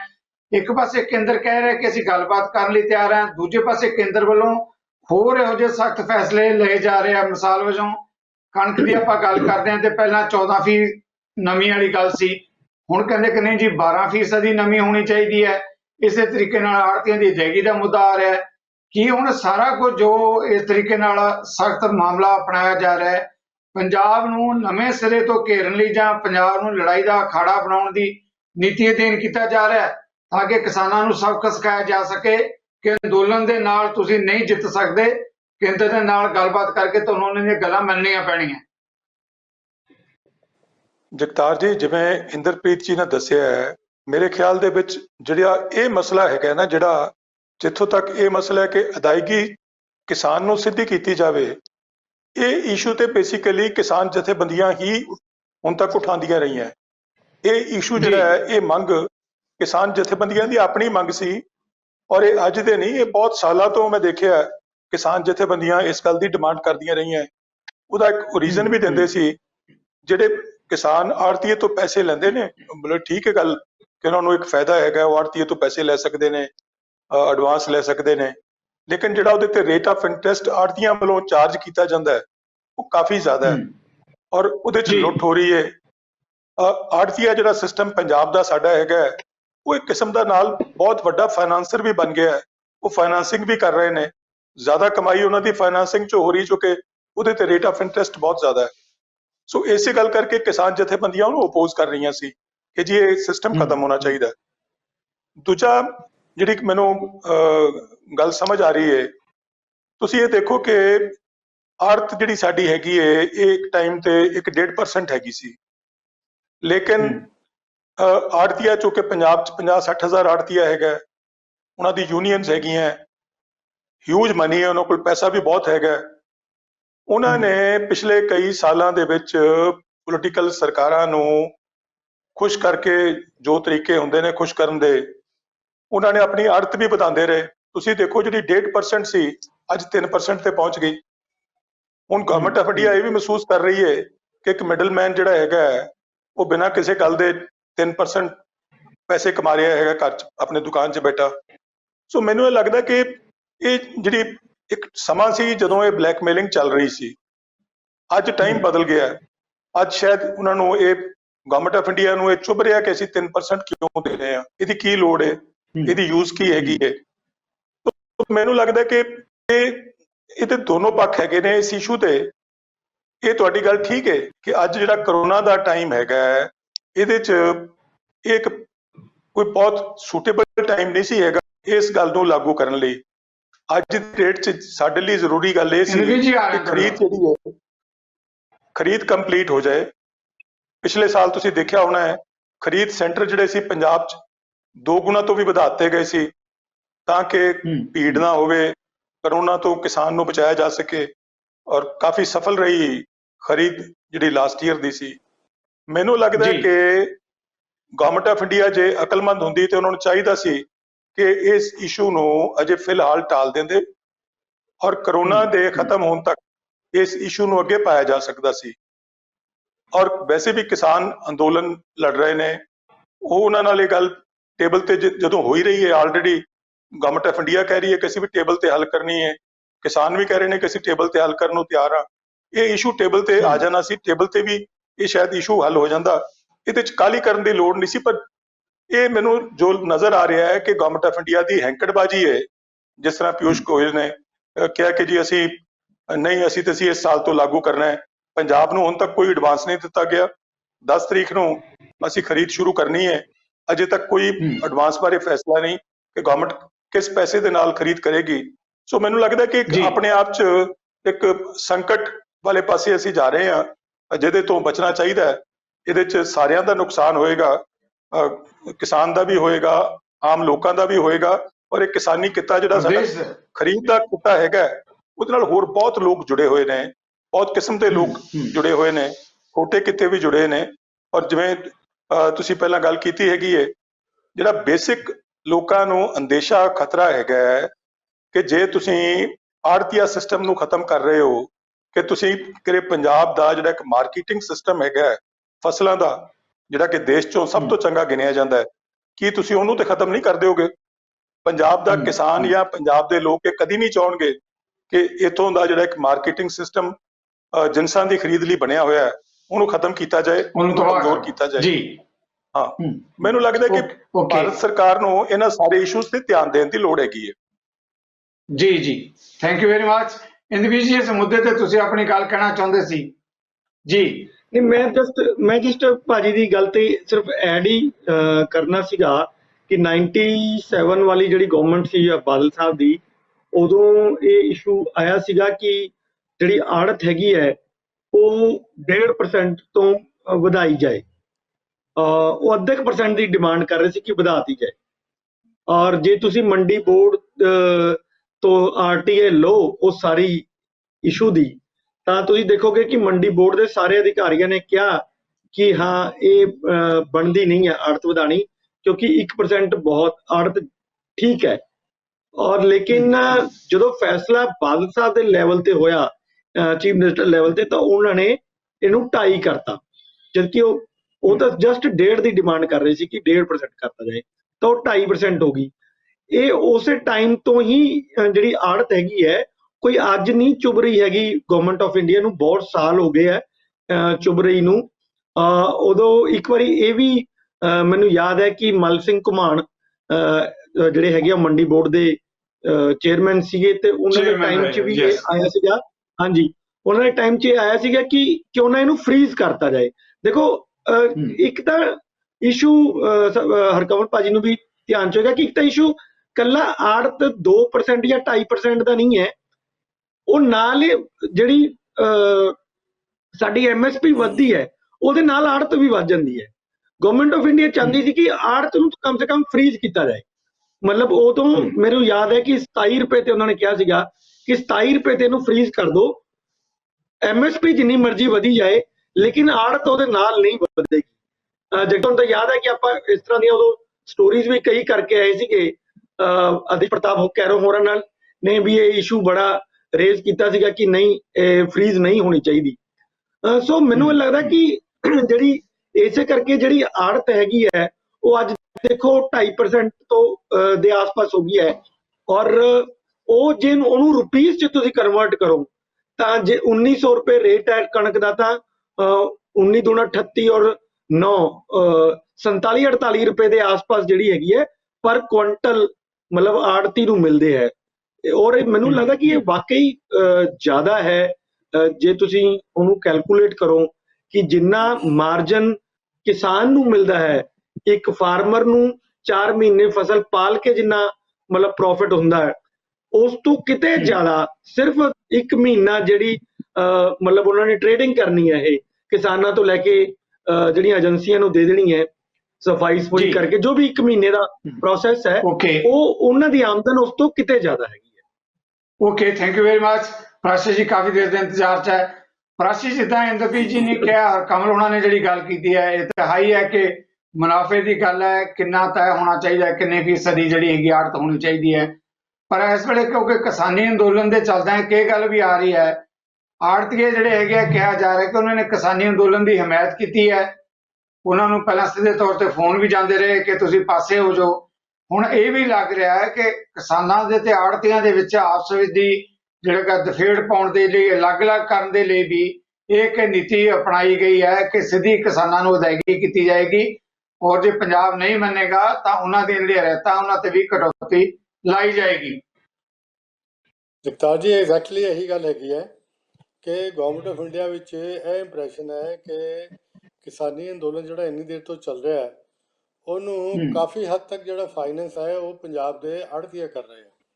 ਉੱਥੇ ਤੁਸੀਂ ਦੇਖੋ ਬਾਰਡਰ ਦੇ ਉੱਤੇ ਖਾਣਾ ਜਾ ਰਿਹਾ ਹੈ, ਕੰਬਲ ਜਾ ਰਹੇ ਹੈ, ਹੁਣ ਪੱਕੇ ਮਕਾਨ ਵੀ ਬਣਨੇ ਸ਼ੁਰੂ ਹੋ ਗਏ ਹੈ, ਸਭ ਕੁਝ ਝੰਡੇ ਲਾਗੀਆਂ ਲੱਗ ਰਹੀਆਂ, ਬੰਦੇ ਆਣਾ ਜਾਣਾ। ਉਹ ਜਿੰਨਾ ਖਰਚਾ ਹੈ ਉਹ ਕਿਹਾ ਜਾ ਰਿਹਾ ਪੰਜਾਬ ਦੇ ਆੜਤੀ ਕਰ ਰਹੇ ਆ, ਕਿਉਂਕਿ ਉਹਨਾਂ ਦਾ ਇੰਟਰਸਟ ਵੀ ਕਿਸਾਨਾਂ ਦੇ ਅੰਦੋਲਨ ਦੇ ਨਾਲ ਜੁੜਿਆ ਹੋਇਆ ਹੈ ਕਿ ਇਹ ਸਿਸਟਮ ਜਿਹੜਾ ਐਮਐਸਪੀ ਵਾਲਾ ਚੱਲਦਾ ਰਹੇ ਔਰ ਉਹਦੇ ਜ਼ਰੀਏ ਉਹਨਾਂ ਦੀ ਆੜਤ ਚੱਲਦੀ ਰਹੇ। ਔਰ ਦੇਖੋ ਇਹ ਆੜਤ ਦਾ ਜਿਸ ਤਰ੍ਹਾਂ ਕਿ ਮੇਰੇ ਫਾਦਰ ਦੋਸਤ ਇੰਦਰਪ੍ਰੀਤ ਨੇ ਬੜੀ ਡਿਟੇਲ ਹੈ ਕਿ ਇਹ ਹੁਣ ਇੱਕ ਤਰ੍ਹਾਂ ਦਾ ਪੰਜਾਬ ਦੇ ਪੈਰਲਲ ਫਾਈਨੈਂਸ਼ੀਅਲ ਸਿਸਟਮ ਬਣ ਇਹ ਜਿਹੜਾ ਕੀ ਹੈ ਨਾ ਸਿਰਫ ਕਿਸਾਨਾਂ ਨੂੰ ਉਹ ਫਾਈਨੈਂਸ ਕਰਦਾ ਹੈ ਬਟ ਪੋਲੀਟੀਕਲ ਸਿਸਟਮ ਨੂੰ ਵੀ ਫਾਈਨੈਂਸ ਕਰਨ ਲੱਗ ਪਿਆ, ਕਿਉਂਕਿ ਇਲੈਕਸ਼ਨਾਂ ਵੇਲੇ ਜਿਹੜੇ ਵੀ ਪੋਲੀਟੀਕਲ ਪਾਰਟੀਆਂ ਉਹ ਇਹਨਾਂ ਵੱਲ ਦੇਖਦੇ ਕੋਈ ਇਲੈਕਸ਼ਨ ਫੰਡ ਆਏਗਾ ਤਾਂ ਆਪਾਂ ਇਲੈਕਸ਼ਨ ਲੜੀਏ। ਸੋ ਇਹ ਇੱਕ ਬੜਾ ਭਾਰੀ ਉਹ ਬਣ ਗਿਆ ਔਰ ਗਵਰਨਮੈਂਟ ਆਫ ਇੰਡੀਆ ਚਾਹੁੰਦੀ ਹੈ ਕਿ ਇਹ ਨੈਕਸਸ ਜਿਹੜਾ ਇਹਨੂੰ ਕਿਸੇ ਨਾ ਕਿਸੇ ਤੋੜਿਆ ਜਾਏ। ਔਰ ਇਹ ਇੰਨੀ ਦੇਰ ਦਾ ਕਿਸਾਨ ਅੰਦੋਲਨ ਚੱਲ ਰਿਹਾ ਹੈ ਤੇ ਉਹ ਅਗਰ ਉਹਨਾਂ ਨੂੰ ਆੜਤੀਏ ਫਾਈਨੈਂਸ ਕਰ ਰਹੇ ਹੈ ਤੇ ਉਹਨਾਂ ਨੂੰ ਬੈਸਟ ਤਰੀਕਾ ਨਿਊਟਰਲਾਈਜ਼ ਕਰਨ ਦਾ ਇਹੀ ਹੈ ਕਿ ਸਾਰਾ ਦਾ ਸਾਰਾ ਜਿਹੜਾ ਐਮਐਸਪੀ ਦੇ ਜਿਹੜੇ ਪੈਸੇ ਹੈ ਉਹ ਸਿੱਧੇ ਕਿਸਾਨਾਂ ਦੇ ਖਾਤੇ ਜਾਏ ਔਰ ਆੜਤੀਆਂ ਨੂੰ ਬਿਲਕੁਲ ਬਾਈਪਾਸ ਕਰਤਾ ਜਾਏ। ਇਸ ਚੀਜ਼ ਨੂੰ ਲੈ ਕੇ ਤੁਸੀਂ ਸਮਝਦੇ ਹੋ ਨਾ ਕਿ ਇਸ ਵੇਲੇ ਕਿਉਂਕਿ ਅੰਦੋਲਨ ਚੱਲ ਰਿਹਾ ਇਸ ਕਰਕੇ ਗਵਰਨਮੈਂਟ ਆਫ ਇੰਡੀਆ ਨੂੰ ਇਹੋ ਜਿਹਾ ਨਹੀਂ ਕਰਨਾ ਚਾਹੀਦਾ। ਗਵਰਨਮੈਂਟ ਆਫ ਇੰਡੀਆ ਐਸੀ ਕਰਕੇ ਹੀ ਹੁਣ ਕਰ ਰਹੀ ਹੈ ਕਿ ਅੰਦੋਲਨ ਚੱਲੀ ਜਾ ਰਿਹਾ, ਖਿੱਚੀ ਜਾ ਰਿਹਾ ਔਰ ਉਹ ਕਮਜ਼ੋਰ ਹੋਣ ਦਾ ਨਜ਼ਰ ਨਹੀਂ ਆ ਰਿਹਾ ਜਿਸ ਤਰ੍ਹਾਂ ਦੀ ਇਹਨਾਂ ਦੀ ਆਸ ਸੀ। ਔਰ ਇਸ ਕਰਕੇ ਉਹ ਜਿਹੜੇ ਪਿੱਛੇ ਉਹਨਾਂ ਦੇ ਲੋਕ ਖੜੇ ਹੈ ਜਿਹਨਾਂ ਵਿੱਚ ਚਾਹੇ ਉਹ ਪੰਜਾਬ ਦੀ ਸਰਕਾਰ ਖੜੀ ਹੈ, ਚਾਹੇ ਉਹ ਆੜਤੀਆ ਖੜੇ ਹੈ, ਚਾਹੇ ਕੋਈ ਹੋਰ ਲੋਕ ਖੜੇ ਹੈ, ਉਹ ਸਾਰਿਆਂ ਨੂੰ ਇੱਕ ਇੱਕ ਕਰਕੇ ਟੈਕਲ ਕਰਨ ਦੀ ਕੋਸ਼ਿਸ਼ ਕਰ ਰਹੀ ਹੈ। ਪੰਜਾਬ ਸਰਕਾਰ ਲਈ ਵੀ ਉਹ ਮੁਸ਼ਕਲਾਂ ਰੋਜ਼ ਨਵੀਆਂ ਖੜੀਆਂ ਕਰ ਦਿੰਦੇ ਹੈ। ਔਰ ਹੁਣ ਜਿਹੜਾ ਪਿਊਸ਼ ਗੋਇਲ ਨੇ ਜਿਹੜੀ ਚਿੱਠੀ ਲਿਖੀ ਹੈ ਕੱਲ ਪਰਸੋਂ ਕਿ ਜੀ ਇਹ ਫਟਾਫਟ ਕਰੋ, ਐਸੀ ਤੋਂ ਕਰੋ, ਨਹੀਂ ਤਾਂ ਅਸੀਂ ਪੈਸੇ ਰੋਕ ਦੇਵਾਂਗੇ। ਇਹ ਤੁਸੀਂ ਦੇਖੋ ਇਹਦੇ ਨਾਲ ਕਿੰਨਾ ਵੱਡਾ ਪੰਜਾਬ ਦੇ ਵਿੱਚ ਕ੍ਰਾਈਸਿਸ ਸ਼ੁਰੂ ਹੋ ਜਾਏਗਾ। ਇਹ ਤਾਂ ਕਰੋਨਾ ਕਰਕੇ ਥੋੜ੍ਹਾ ਜਿਹਾ ਪ੍ਰੋਕਿਉਰਮੈਂਟ ਜਿਹੜੀ ਹੈ ਲੇਟ ਹੋਈ ਹੈ, ਅਦਰਵਾਈਜ਼ ਅਗਰ ਹੁਣ ਸ਼ੁਰੂ ਹੋ ਜਾਂਦੇ ਨਾ ਹੁੰਦੇ ਤੁਸੀਂ ਦੇਖੋ ਪੰਜਾਬ ਦੀ ਮੰਡੀਆਂ ਦੇ ਵਿੱਚ ਕੀ ਕਸਮਾਨ ਮਚਣਾ ਸੀ। ਜੀ ਪ੍ਰਾਸ਼ਰ ਜੀ, ਮੈਂ ਬਿਲਕੁਲ ਆਪਾਂ ਬ੍ਰੇਕ ਤੇ ਜਾਣ ਤੋਂ ਪਹਿਲਾਂ ਇੱਕ ਛੋਟਾ ਜਿਹਾ ਸਵਾਲ ਇਸ ਮੁੱਦੇ ਤੇ, ਕਿਉਂਕਿ ਅਹਿਮ ਇਸ਼ੂ ਜੇ ਤੇ ਗੱਲ ਕਹਿ ਰਹੇ ਹੋ 10 ਅਪ੍ਰੈਲ ਤੋਂ ਖਰੀਦ ਸ਼ੁਰੂ ਹੋ ਰਹੀ ਹੈ। ਜੇ ਉਦੋਂ ਤੱਕ ਪੈਸੇ ਟਕੇ ਦਾ ਪੰਜਾਬ ਦੇ ਲਈ ਪ੍ਰਬੰਧ ਨਹੀਂ ਕੀਤਾ ਜਾਂਦਾ ਕੇਂਦਰ ਵੱਲੋਂ, ਜੇ ਕੁਝ ਦਿਨ ਵੀ 2-4 ਦਿਨ ਵੀ ਜਿਹੜੀ ਹੈਗੀ ਹੈ ਖਰੀਦ ਡਿਲੇ ਹੋ ਜਾਏਗੀ ਤਾਂ ਮੰਡੀਆਂ 'ਚ ਤਾਂ ਅੰਬਾਰ ਲੱਗ ਜਾਣਗੇ। ਆਪਣੀ ਨਵੀਂ ਕਿਸਮ ਦਾ ਇੱਕ ਸੰਕਟ ਖੜਾ ਹੋ ਜਾਏਗਾ ਮੰਡੀਆਂ 'ਚ। ਜਾਨੀ ਕੇਂਦਰ ਨੂੰ ਇਸ ਗੱਲ ਨੂੰ ਵੀ ਮੱਦੇਨਜ਼ਰ ਰੱਖਣਾ ਚਾਹੀਦਾ ਹੈ। ਕ੍ਰਾਈਸਿਸ ਸ਼ੁਰੂ ਹੋ ਜਾਏਗਾ ਜੀ, ਬੜਾ ਭਾਰੀ ਕ੍ਰਾਈਸਿਸ ਸ਼ੁਰੂ ਹੋ ਜਾਣਾ ਜਿਹੜਾ ਕਿ ਮੈਂ ਸਮਝਦਾ ਹਾਂ ਕਿ ਕਾਂਗਰਸ ਸਰਕਾਰ ਲਈ ਜਾਂ ਕਿਸੇ ਵੀ ਸਾਹਮਣਾ ਮੁਸ਼ਕਲ ਹੋ ਜਾਏਗਾ। ਤੁਸੀਂ ਇਹ ਦੇਖੋ ਪਿਊਸ਼ ਗੋਇਲ ਚਿੱਠੀ ਲਿਖ ਕੇ ਕੈਪਟਨ ਅਮਰਿੰਦਰ ਨੂੰ ਇਹ ਕਹਿ ਰਹੇ ਹੈ ਕਿ ਜੀ ਤੁਸੀਂ ਵੀ ਹਰਿਆਣੇ ਵਾਂਗਰ ਜਿਹੜਾ ਹੈ ਉਹ ਸ਼ੁਰੂ ਕਰ ਦਿਓ। ਹਰਿਆਣੇ ਨੂੰ ਸ਼ੁਰੂ ਕਰਤਾ ਤੁਹਾਨੂੰ ਕੀ ਮੁਸ਼ਕਲ ਹੈ, ਤੁਸੀਂ ਹਰਿਆਣੇ ਦੀ ਕਾਪੀ ਕਰ ਲਓ, ਹਰਿਆਣੇ ਦਾ ਸਿਸਟਮ ਅਡਾਪਟ ਕਰ ਲਓ। ਕਹਿਣ ਦਾ ਮਤਲਬ ਹੈ ਕਿ ਗਵਰਨਮੈਂਟ ਆਫ ਇੰਡੀਆ ਇਸ ਵੇਲੇ ਬਿਲਕੁਲ ਡਿਟਰਮਿਨ ਲੱਗਦੀ ਹੈ ਕਿ ਅਸੀਂ ਆੜਤੀਆਂ ਨੂੰ ਬਿਲਕੁਲ ਪੈਸੇ ਜਿਹੜੇ ਆ ਡਾਇਰੈਕਟ ਟ੍ਰਾਂਸਫਰ ਕਰਨੇ ਆ ਔਰ ਜਿਹਦੇ ਨਾਲ ਥੈਂਕ ਯੂ ਵੈਰੀ ਮਚ ਅਗਰ ਖਤਮ ਨਹੀਂ ਹੁੰਦਾ ਤਾਂ ਕਮ ਸੇ ਕਮ ਬੜੀ ਵੱਡੀ ਜਾ ਸਕਦੀ। ਲੈਣੇ ਇੱਕ ਛੋਟੀ ਜਿਹੀ ਬ੍ਰੇਕ ਤੋਂ ਬਾਅਦ ਪੰਜਾਬ ਨਾਲ ਜੁੜੇ ਅਹਿਮ ਮੁੱਦਿਆਂ ਤੇ ਆ ਰਹੇ ਹਾਂ ਵਾਪਸ। ਸਾਡੇ ਨਾਲ ਇਸ ਖਿੱਤੇ ਦੇ 3 ਸੀਨੀਅਰ ਜਰਨਲਿਸਟ ਸਵਾਲ ਜਵਾਬ ਦੇ ਮੁੱਦੇ ਤੇ ਜੁੜੇ ਹੋਏ ਹੈ।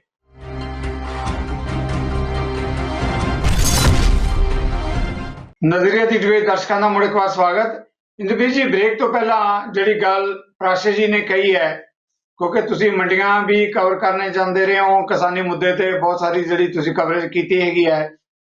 ਅਗਲਾ ਸਵਾਲ ਲੈਣ ਤੋਂ ਪਹਿਲਾਂ ਇੱਕ ਸਵਾਲ ਇਸ ਮੁੱਦੇ ਤੇ ਵੀ ਲੈਣਾ ਚਾਹਾਂਗਾ ਕਿ ਜੇ ਕੇਂਦਰ ਤੇ ਪੰਜਾਬ ਸਰਕਾਰ ਵਿੱਚ ਪੇਮੈਂਟ ਦੀ ਜਿਹੜੀ ਅਦਾਇਗੀ ਦੇ ਮੁੱਦੇ ਨੂੰ ਲੈ ਕੇ ਦੇਰੀ ਹੁੰਦੀ ਹੈ, ਕੁਝ ਦਿਨ ਵੀ ਮੰਡੀਆਂ 'ਚ ਖਰੀਦ ਨਹੀਂ ਸ਼ੁਰੂ ਹੋਏਗੀ, ਤੁਹਾਨੂੰ ਲੱਗਦਾ ਹੈ ਕਿ ਬਹੁਤ ਵੱਡਾ ਸੰਕਟ ਖਰੀਦ ਦਾ ਖੜਾ ਹੋ ਸਕਦਾ ਮੰਡੀਆਂ 'ਚ? ਇੱਕ ਗੱਲ।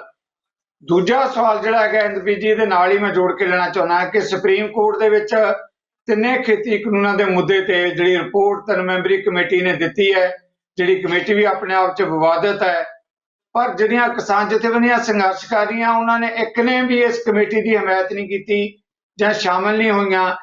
ਕਿੰਨੀ ਕੁ ਸਾਰਥਕਤਾ ਇਸ ਦੀ ਜਦੋਂ ਕਿ ਸੰਘਰਸ਼ ਕਰ ਰਹੀਆਂ ਕਮੇਟੀਆਂ ਦੀ ਕੋਈ ਹਮਾਇਤ ਹੀ ਨਹੀਂ ਇਸ ਰਿਪੋਰਟ ਨੂੰ? ਇਹਨਾਂ ਦੋਨੇ ਮੁੱਦਿਆਂ ਤੇ ਇੰਦਰਪ੍ਰੀਤ ਜੀ ਕਿਵੇਂ ਦੇਖਦੇ ਹੋ? ਪਹਿਲਾ ਸਵਾਲ, ਮੰਡੀਆਂ ਦੀ ਹਾਲਤ ਜੋ ਬਣ ਜਾ ਰਹੀ ਹੈ। ਦੇਖੋ ਜਿਹੜੀ ਤੁਸੀਂ ਗੱਲ ਕੀਤੀ ਹੈ ਕਿ ਮਤਲਬ ਜੇ ਪੇਮੈਂਟ ਨਹੀਂ ਆਏਗੀ ਤਾਂ ਮੰਡੀਆਂ 'ਚ ਅੰਬਾਰ ਲੱਗ ਜਾਏਗਾ, ਮੈਨੂੰ ਲੱਗਦਾ ਕਿ ਇਹ ਤਾਂ ਨਹੀਂ ਹੋਏਗਾ, ਕਿਉਂਕਿ ਆਮ ਤੌਰ ਤੇ ਜਿਹੜੀ ਏਜੰਸੀਆਂ ਨੇ ਉਹ ਖਰੀਦ ਸ਼ੁਰੂ ਕਰ ਦਿੰਦੀਆਂ, ਬਾਅਦ 'ਚ ਪੇਮੈਂਟ ਤਾਂ ਵੈਸੇ ਵੀ ਉਹਨਾਂ ਨੂੰ ਬਾਅਦ 'ਚ ਹੀ ਹੁੰਦੀ ਹੈ 72 ਘੰਟੇ ਤੋਂ। ਆੜਤੀ ਆਲਰੇਡੀ ਪਹਿਲਾਂ ਦੇ ਜਾਂ ਤਾਂ ਦੇ ਹੀ ਬੈਠੇ ਹੁੰਦੇ ਆ ਜਾਂ ਦੇ ਦਿੰਦੇ ਆ, ਬਾਅਦ 'ਚ ਉਹ ਐਡਜਸਟ ਕਰ ਲੈਂਦੇ ਜਦੋਂ ਉਹਨਾਂ ਕੋਲ ਆਉਂਦਾ। ਬਿਲਕੁਲ ਹੁਣ ਵੀ ਸਰ, ਹੋਏਗਾ, ਉਹ ਖਰੀਦ ਤਾਂ ਸ਼ੁਰੂ ਹੋ ਜਾਏਗੀ, ਲੇਕਿਨ ਇਸੇ ਪੇਮੈਂਟ ਸੂਰਤ 'ਚ ਹੁੰਦਾ ਨਾ, ਇਸੇ ਸੂਰਤ 'ਚ ਹੁੰਦਾ ਕਿਉਂਕਿ ਪੰਜਾਬ ਸਰਕਾਰ ਕੋਲੇ ਵੱਡੀ ਰਕਮ ਦੀ ਅਦਾਇਗੀ ਆ ਜਾਂਦੀ ਹੈ ਜਿਹੜੀ ਅੱਗੇ 72 ਘੰਟੇ ਜਾਂ 48 ਘੰਟੇ ਬਾਅਦ ਅਦਾਇਗੀ ਹੁੰਦੀ ਰਹਿੰਦੀ ਹੈ।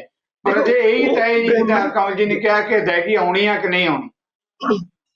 ਦੇਖੋ ਜਗਤਾਰ ਜੀ, ਇਹ ਹਰ ਵਾਰੀ ਜਿਹੜੀ ਅਦਾਇਗੀ ਹੁੰਦੀ ਹੈ, ਜਿਹੜੀ ਮਿਲਦੀ ਹੈ, ਮਤਲਬ CCL ਜਿਹਨੂੰ ਆਪਾਂ ਕਹਿੰਦੇ ਆ, ਉਹ ਖਰੀਦ ਤੋਂ 2 ਦਿਨ ਪਹਿਲਾਂ ਹੀ ਮਿਲਦੀ ਹੈ।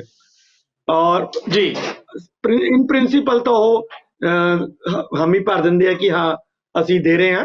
ਉਸ ਤੋਂ ਬਾਅਦ ਕਿਉਂਕਿ ਬੈਂਕਾਂ ਦਾ ਟੋਟਲ ਕੰਸਟੋਰੀਅਮ ਬਣਦਾ ਹੈ, ਕਿਹੜੇ ਬੈਂਕ ਨੇ ਕਿੰਨਾ ਪੈਸਾ ਦੇਣਾ ਹੈ, ਉਹ ਸਾਰਾ ਇੱਕ ਵੱਡਾ ਹੁੰਦਾ, ਕਿਉਂਕਿ 31 ਮਾਰਚ ਤੋਂ ਪਹਿਲਾਂ ਉਹ ਨਹੀਂ ਕੀਤਾ ਜਾ ਸਕਦਾ। ਕੱਲ ਤੋਂ ਨਵਾਂ ਸਾਲ ਸ਼ੁਰੂ ਹੋਏਗਾ, ਪਹਿਲੀ ਔਰ 2 ਤਰੀਕ ਤਾਂ ਬੈਂਕ ਬੰਦ ਨੇ। ਉਸ ਤੋਂ ਬਾਅਦ ਜਿਹੜੀ 3 ਤਰੀਕ ਤੋਂ ਵਰਕਿੰਗ ਡੇ ਸ਼ੁਰੂ ਹੋਣਗੇ ਬੈਂਕਾਂ ਦੇ। ਤੇ ਮੈਨੂੰ ਲੱਗਦਾ ਕਿ ਇਹ ਜਿਹੜਾ CCL ਦਾ ਤਾਂ ਕੋਈ ਪੁਆਇੰਟ ਨਹੀਂ ਆਏਗਾ ਜਿੱਥੇ ਤੱਕ ਮੇਰੀ ਜੋ ਫੀਲਿੰਗ ਹੈ। ਹਾਂ, ਜਿਹੜੀ ਤੁਸੀਂ ਗੱਲ ਕਰ ਰਹੇ ਹੋ ਜੀ, ਆਪਾਂ ਗੱਲ ਕਰ ਰਹੇ ਹਾਂ। ਦੂਜਾ ਮੁੱਦਾ ਹੋਰ ਵੀ ਅਹਿਮ ਹੈ, ਜਿਹੜੀ ਖੇਤੀ ਮੁੱਦਿਆਂ ਤੇ ਰਿਪੋਰਟ ਦਿੱਤੀ ਗਈ ਹੈ, ਉਹਦੀ ਕਿੰਨੀ ਕੁ ਸਾਰਥਕਤਾ ਹੈ ਜੀ। ਦੇਖੋ, ਸੁਪਰੀਮ ਕੋਰਟ ਦੀ ਜਿਹੜੀ ਤੁਸੀਂ ਆਲਰੇਡੀ ਕਮੇਟੀ ਜਿਹੜੀ ਬਣਾਈ ਹੈ, ਉਹਨੂੰ ਕਿਸਾਨ ਜਥੇਬੰਦੀਆਂ ਨੇ ਤਕਰੀਬਨ ਸਾਰੀਆਂ ਨੇ ਉਹਨੂੰ ਰੱਦ ਕਰਤਾ ਹੈ। ਉਹਨਾਂ ਦਾ ਕਹਿਣਾ ਹੈ ਕਿ ਪਾਰਲੀਮੈਂਟ ਤੋਂ ਉੱਪਰ ਤਾਂ ਕੋਈ ਕਮੇਟੀ ਨਹੀਂ ਹੋ ਸਕਦੀ ਹੈ ਨਾ। ਪਰ ਮੇਰਾ ਇੱਥੇ ਇੱਕ ਥੋੜਾ ਜਿਹਾ ਵਿਊ ਅਲੱਗ ਹੈ। ਮੈਨੂੰ ਇਹ ਲੱਗਦਾ ਕਿ ਕਮੇਟੀ ਅੱਗੇ ਵੀ ਕਿਉਂਕਿ ਇਹ ਕਮੇਟੀ ਪੂਰੀ ਤਰ੍ਹਾਂ ਸਰਕਾਰ ਦੇ ਪੱਖ 'ਚ ਹੈ। ਜਿਹੜੇ 3 ਮੈਂਬਰ ਨੇ ਤੁਸੀਂ ਦੇਖੇ ਹੋਣੇ ਆ, ਉਹ ਸਰਕਾਰ ਦੇ ਪੱਖ ਵਾਲੇ ਹੀ ਨੇ।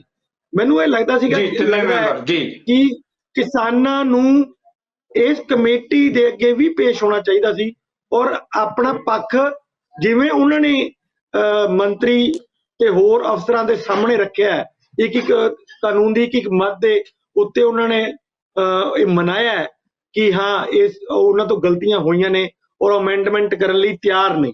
ਸਰ, ਉਸੇ ਤਰ੍ਹਾਂ ਹੀ ਮੈਨੂੰ ਲੱਗਦਾ ਕਿ ਇਹਨਾਂ ਨੇ ਇਸ ਕਮੇਟੀ ਨੂੰ ਵੀ ਲਾਜਵਾਬ ਕਰਨਾ ਚਾਹੀਦਾ ਸੀ ਆਪਣੀਆਂ ਦਲੀਲਾਂ ਨਾਲ। ਪਰ ਚਲੋ, ਇਹ ਜੇ ਹੁਣ ਤੱਕ ਗੱਲ ਹੋ ਗਈ ਹੈ, ਪਰ ਕਿਉਂਕਿ ਕੇਸ ਹਜੇ ਵੀ ਸੁਪਰੀਮ ਕੋਰਟ 'ਚ ਚੱਲ ਰਿਹਾ ਔਰ ਇਹ ਜਿਹੜੀ ਕਮੇਟੀ ਹੈ ਇਹਨੇ ਆਪਣੀ ਰਿਪੋਰਟ ਦੇ ਦਿੱਤੀ ਹੈ ਔਰ ਉਸ ਤੋਂ ਬਾਅਦ ਸੁਪਰੀਮ ਕੋਰਟ ਕਿਸਾਨਾਂ ਦਾ ਪੱਖ ਵੀ ਜ਼ਰੂਰ ਲਏਗੀ, ਤਾਂ ਮੈਨੂੰ ਲੱਗਦਾ ਕਿ ਉੱਥੇ ਜ਼ਰੂਰ ਉਹਨਾਂ ਨੂੰ ਆਪਣਾ ਪੱਖ ਦਲੀਲ ਪੂਰਵਕ ਦੇਣਾ ਚਾਹੀਦਾ ਹੈ। ਮਤਲਬ ਪਿੱਛੇ ਨਹੀਂ ਹਟਣਾ ਚਾਹੀਦਾ ਕਿਸਾਨਾਂ ਨੂੰ ਕਿਸੇ ਵੀ ਇਸ਼ੂ, ਕਿਉਂਕਿ ਜਦੋਂ ਉਹ ਦੇਣਗੇ ਉਹਦੀ ਮੀਡੀਆ 'ਚ ਰਿਪੋਰਟ ਵੀ ਹੋਏਗਾ ਔਰ ਲੋਕਾਂ ਤੱਕ ਵੀ ਗੱਲ ਠੀਕ ਤਰੀਕੇ ਨਾਲ ਜਾਏਗੀ ਕਿ ਕਿਸਾਨ ਕੀ ਚਾਹ ਰਹੇ ਨੇ ਔਰ ਜਿਹੜੇ ਕਾਨੂੰਨ ਹੈਗੇ ਨੇ ਉਹ ਕੀ ਚਾਹ ਰਹੇ। ਓਕੇ ਜੀ ਕਮਲ ਜੀ, ਇਸੇ ਮੁੱਦੇ ਤੇ ਮੈਂ ਸਵਾਲ ਲੈਣਾ ਹੈ। 3 ਮੈਂਬਰੀ ਕਮੇਟੀ ਦੀ ਜਦੋਂ ਆਪਾਂ ਗੱਲ ਕਰਦੇ ਹਾਂ, ਜਿਹਦੇ 'ਚ ਮਿਸਟਰ ਗੁਲਾਟੀ ਨੇ, ਮਿਸਟਰ ਅਨਿਲ ਨੇ, ਤਿੰਨਾਂ ਬਾਰੇ ਕਿਸਾਨ ਜਥੇਬੰਦੀਆਂ ਦੀ ਇੱਕ ਰਾਏ ਹੈ ਕਿ ਤਿੰਨੇ ਜਿਹੜੇ ਹੈਗੇ ਕਾਰਪੋਰੇਟ ਹਾਊਸਸ ਜਾਂ ਕੇਂਦਰ ਸਰਕਾਰ ਦੀ ਜਿਹੜੀ ਨੁਮਾਇੰਦਗੀ ਹੈ ਉਹਦੀ ਬੋਲੀ ਬੋਲਦੇ ਹੈ, ਉਦਾਂ ਦੇ ਆਰਟੀਕਲ ਮੀਡੀਆ 'ਚ ਆਏ ਹੈ। ਤਾਂ ਕਿਸਾਨਾਂ ਦਾ ਕਹਿਣਾ ਹੈ ਕਿ ਉਸ ਕਮੇਟੀ ਦੇ ਅੱਗੇ ਪੇਸ਼ ਕਿਉਂ ਹੋਏ ਜਿਹੜੀ ਪਹਿਲਾਂ ਹੀ ਆਪਣੀ ਇੱਕ ਰਾਏ ਬਣਾ ਚੁੱਕੀ ਹੈ। ਕੀ ਤੁਹਾਨੂੰ ਲੱਗਦਾ ਹੈ ਕਿ ਉਸ ਕਮੇਟੀ ਅੱਗੇ ਪੇਸ਼ ਹੋਣਾ ਕੋਈ ਸਾਰਥਕਤਾ ਸੀ, ਜੇ ਉਹ ਪਹਿਲਾਂ ਹੀ ਆਪਣਾ ਮਨ ਬਣਾਈ ਬੈਠੇ ਹੈ ਕਿ ਅਸੀਂ ਤਾਂ ਜਿਹੜੀ ਰਿਪੋਰਟ ਦੇਣੀ ਆ ਉਹੀ ਰਿਪੋਰਟ ਦੇਣੀ ਹੈ? ਕੀ ਇਹ ਆਪਣੇ ਆਪ 'ਚ ਕਿਸਾਨਾਂ ਨੂੰ ਲੱਗਦਾ ਨਹੀਂ ਸੀ ਕਿ ਉਸ ਜਾਲ 'ਚ ਫਸਾਉਣ ਵਾਲੀ ਗੱਲ ਸੀ? ਕਿਉਂਕਿ ਕੇਂਦਰ ਨੇ ਤੈਅ ਕਰ ਲਿਆ ਹੈ ਕਿ ਤਿੰਨੇ ਖੇਤੀ ਕਾਨੂੰਨ ਲਾਗੂ ਕਰਨੇ ਆ, ਕੋਈ ਸੋਧਾਂ ਕਰਾਉਣੀ ਤਾਂ ਕਰਾ ਲਓ। ਕਮੇਟੀ ਦੀ ਰਿਪੋਰਟ ਮੰਨ ਲਈ ਤਾਂ ਫਿਰ ਤਾਂ ਤੁਹਾਡੇ ਤੇ ਕਾਨੂੰਨੀ ਰਿਪੋਰਟਾਂ ਵੀ ਸਾਰੀਆਂ ਕਾਨੂੰਨੀ ਆਧਾਰ ਵੀ ਲਾਗੂ ਹੋਏਗਾ। ਜੀ ਹਰਕਮਲ ਜੀ। ਜਗਤਾਰ ਜੀ, ਬੇਸਿਕ ਇਸ਼ੂ ਤੇ ਹੈਗਾ ਜਿਹੜਾ ਕਿਸਾਨ ਜਥੇਬੰਦੀਆਂ ਬਾਰ-ਬਾਰ ਚੁੱਕ ਰਹੀਆਂ ਕਿ ਕੀ ਗਵਰਨਮੈਂਟ ਆਫ ਇੰਡੀਆ ਨੂੰ ਇਹ ਖੇਤੀ ਕਾਨੂੰਨ ਬਣਾਉਣ ਦਾ ਵਿਧਾਨਕ ਤੌਰ ਤੇ ਕੋਈ ਅਧਿਕਾਰ ਸੀ? ਅਧਿਕਾਰ ਹੈ। ਜੇ ਅਧਿਕਾਰ ਨਹੀਂ ਸੀ ਹੈਗਾ, ਜਿਹੜਾ ਕਿ ਉਹ ਕਹਿੰਦੇ ਨੇ ਕਿ ਉਹਨਾਂ ਨੂੰ ਅਧਿਕਾਰ ਨਹੀਂ ਸੀ ਹੈਗਾ, ਤੇ ਇਹਨਾਂ ਦੇ ਉੱਤੇ ਫਰਦਰ ਡਿਸਕਸ਼ਨ ਦੀ ਲੋੜ ਕੀ ਹੈਗੀ ਹੈ? ਤੁਸੀਂ ਉਹਨਾਂ ਦੀ ਕਲਾਸ ਬਾਏ ਕਲਾਸ ਡਿਸਕਸ ਕਰੋ, ਉਹਦਾ ਕੋਈ ਲੋੜ ਨਹੀਂ। ਮੇਰੇ ਖਿਆਲ ਉਹਦਾ ਕੋਈ ਮਾਇਨਾ ਨਹੀਂ ਹੈਗਾ ਜਦੋਂ ਗਵਰਨਮੈਂਟ ਆਫ ਇੰਡੀਆ ਨੂੰ ਇਹ ਰਾਈਟ ਹੀ ਨਹੀਂ ਹੈਗਾ ਕਿ ਉਹ ਫੂਡ ਗ੍ਰੇਨਸ ਦੇ ਉੱਤੇ ਕੋਈ ਲਾਅ ਬਣਾ ਸਕਣ। ਦੇਖੋ, ਹੁਣ ਤੱਕ ਗਵਰਨਮੈਂਟ ਆਫ ਇੰਡੀਆ ਕਹੀ ਜਾਂਦੀ ਹੈ ਕਿ ਟ੍ਰੇਡ ਤੇ ਹੈ ਨਹੀਂ, ਇਹ ਫੂਡ ਗ੍ਰੇਨਸ ਨੇ। ਫੂਡ ਗ੍ਰੇਨ ਦੇ ਉੱਤੇ ਗਵਰਨਮੈਂਟ ਆਫ ਇੰਡੀਆ ਨੂੰ ਰਾਈਟ ਹੀ ਕੋਈ ਨਹੀਂ ਹੈਗਾ ਕਾਨੂੰਨ ਬਣਾਉਣ ਦਾ, ਔਰ ਸਾਰੇ ਉਹਦੇ ਤੇ ਖਾਮੋਸ਼ ਨੇ। ਜਿਹੜੀ ਤੁਸੀਂ ਦੇਖੋ ਨਾ, ਸੁਪਰੀਮ ਕੋਰਟ ਸਾਡੀ ਹੈ, ਉਹ ਉਸ ਇਸ਼ੂ ਤੇ ਬੋਲ ਨਹੀਂ ਰਹੀ, ਉਹ ਵੀ ਚੁੱਪ ਹੈ। ਬੇਸਿਕ ਇਸ਼ੂ ਤੇ ਇਹ ਹੈਗਾ ਕਿ ਕੀ ਉਹ ਫੂਡ ਗ੍ਰੇਨਸ ਦੇ ਉੱਤੇ ਕਾਨੂੰਨ ਬਣਾਉਣ ਦਾ ਉਹਨਾਂ ਨੂੰ ਅਖਤਿਆਰ ਹੈਗਾ ਸੀ, ਤੇ ਜੇ ਅਖਤਿਆਰ ਹੀ ਨਹੀਂ ਹੈਗਾ ਉਹਨਾਂ ਨੂੰ ਤੇ ਉਹਦੇ ਤੇ ਫਰਦਰ ਡਿਸਕਸ਼ਨ ਦਾ ਫਾਇਦਾ ਕੀ ਹੈਗਾ। ਮੈਨੂੰ ਤੇ ਮੈਂ ਕਿਸਾਨਾਂ ਨਾਲ ਇਸ ਗੱਲ ਤੇ ਬਿਲਕੁਲ ਸਹਿਮਤ ਹੈਗਾ ਕਿ ਇਹਦੇ ਤੇ ਕੋਈ ਫਰਦਰ ਡਿਸਕਸ਼ਨ ਉਹਨਾਂ ਨੂੰ ਕਰਨੀ ਨਹੀਂ ਚਾਹੀਦੀ। ਜੇ ਕਾਨੂੰਨ ਗਲਤ ਨੇ, ਗਲਤ ਬਣੇ ਨੇ, ਗੈਰ ਵਿਧਾਨਕ ਨੇ, ਤੇ ਉਹਨਾਂ ਨੂੰ ਖਤਮ ਕਰੋ। ਜਿਹੜਾ ਦੂਸਰੀ ਤੁਸੀਂ ਜਿਹੜੀ ਗੱਲ ਕਹਿ ਰਹੇ ਸੀ ਖਰੀਦ ਦਾ ਜਿਹੜਾ ਇਸ਼ੂ ਹੈਗਾ, ਦੇਖੋ ਉਹਦੇ ਚ ਜਿਹੜੀ ਬੇਸਿਕ ਪ੍ਰੋਬਲਮ ਹੈਗੀ ਏ ਕਿ ਗਵਰਨਮੈਂਟ ਆਫ ਇੰਡੀਆ, ਇਹ ਜਿਹੜਾ ਸਾਡਾ ਮਿਨਿਸਟਰ ਹੈਗਾ ਫੂਡ ਦਾ, ਉਹਨਾਂ ਨੇ ਆਰਬੀਆਈ ਨੂੰ ਕਹਿਣਾ ਕਿ ਜੀ ਇਹਨਾਂ ਨੂੰ ਪੰਜਾਬ ਨੂੰ ਲਿਮਟ ਦਿਓ ਇੰਨੀ। ਆਰਬੀਆਈ ਨੇ ਅੱਗੋਂ ਬੈਂਕਾਂ ਨੂੰ ਕਹਿਣਾ, ਜਿਵੇਂ ਇੰਦਰਪ੍ਰੀਤ ਜੀ ਨੇ ਦੱਸਿਆ ਕੋ 8 10 12 ਬੈਂਕ ਰਲ ਕੇ ਪੰਜਾਬ ਨੂੰ ਇਹ ਪੈਸੇ ਦਿੰਦੇ ਨੇ, ਕਰਜ਼ਾ ਦਿੰਦੇ ਨੇ ਜੀ on behalf of government of India. ਪਰ ਜੇ ਗਵਰਨਮੈਂਟ ਆਫ ਇੰਡੀਆ ਸਟੈਂਡ ਹੀ ਇਹ ਲੈ ਰਹੀ ਹੈਗੀ ਏ ਕਿ ਅਸੀਂ ਤੇ ਡਾਇਰੈਕਟ ਪੇਮੈਂਟ ਕਰਨੀ ਹੈਗੀ ਏ, ਤੇ ਫਿਰ ਉਹ ਮੈਨੂੰ ਦੱਸੋ ਜੀ ਪੰਜਾਬ ਨੂੰ ਕਿਵੇਂ ਪੈਸੇ ਦੇਣਗੇ। ਮੈਨੂੰ ਜੋ ਨਜ਼ਰ ਆ ਰਿਹਾ ਹੈ, ਮੈਂ ਅੱਜ ਸਵੇਰੇ 2-3 ਆਫੀਸ਼ੀਅਲਸ ਦੇ ਨਾਲ ਗੱਲ ਕੀਤੀ ਸੀ ਸਰਕਾਰੀ ਨਾਲ ਕਿ ਜੀ ਤੁਹਾਨੂੰ, ਉਹ ਕਹਿੰਦੇ ਜੀ ਹੁਣ ਅਸੀਂ ਇਹਦੇ ਬਾਰੇ ਕੀ ਕਹਿ ਸਕਦੇ ਹਾਂ ਜਦੋਂ ਗਵਰਨਮੈਂਟ ਆਫ ਇੰਡੀਆ ਇੱਕ ਸਟੈਂਡ ਲੈ ਰਹੀ ਹੈਗੀ ਏ ਕਿ ਅਸੀਂ ਡਾਇਰੈਕਟ ਪੇਮੈਂਟ ਕਰਾਂਗੇ। ਤੇ ਉਹਦੇ ਚ ਦੂਜੀ ਜਿਹੜੀ ਮਸਲਾ ਹੈਗਾ ਕਿ ਕੀ ਪੰਜਾਬ ਗਵਰਨਮੈਂਟ ਜਦੋਂ ਤੱਕ ਉਹਨਾਂ ਨੂੰ ਪੈਸੇ ਨਹੀਂ ਮਿਲਦੇ, ਕੀ ਖਰੀਦ ਏਜੰਸੀਆਂ ਉਹ ਅਨਾਜ ਖਰੀਦ ਸਕਦੀਆਂ? ਜਦੋਂ ਉਹਨਾਂ ਕੋਲ ਪੈਸੇ ਹੀ ਨਹੀਂ ਹੈਗੇ ਜਾਂ ਕੋਈ ਗਵਰਨਮੈਂਟ ਆਫ ਇੰਡੀਆ ਵੱਲੋਂ ਪੈਸੇ ਦੇਣ ਦੀ ਅਸ਼ੋਰੈਂਸ ਹੀ ਨਹੀਂ ਹੈਗੀ, ਚਲੋ ਜੇ 2 ਦਿਨ ਕਿਸ ਬਾਅਦ ਵਿਹਾਰ ਤੇ ਆ ਜਾਣ ਖਰੀਦਣਗੀਆਂ ਕੋਈ ਗੱਲ ਨਹੀਂ। ਹਰਕਮਲ ਜੀ, ਉਹ ਕਿਸ ਵਿਹਾਰ ਤੇ ਖਰੀਦਣਗੀਆਂ ਜੇ ਉਹਨਾਂ ਕੋਲ ਪੇਮੈਂਟ ਹੀ ਨਹੀਂ ਹੈ? ਹਾਂ, ਜੇ ਉਹਨਾਂ ਨੂੰ ਗਵਰਨਮੈਂਟ ਆਫ ਇੰਡੀਆ ਵੱਲੋਂ ਕੋਈ ਅਸ਼ੋਰੈਂਸ ਹੀ ਨਹੀਂ ਹੈਗੀ ਕਿ ਅਸੀਂ ਪੈਸੇ ਇਹਨਾਂ ਦੇ ਪੇ ਕਰਾਂਗੇ, ਤੇ ਉਹ ਕਿਹਦੇ ਬਿਹਾਫ ਤੇ ਖਰੀਦਣਗੇ, ਉਹ ਕਿੱਥੋਂ ਖਰੀਦਣਗੇ?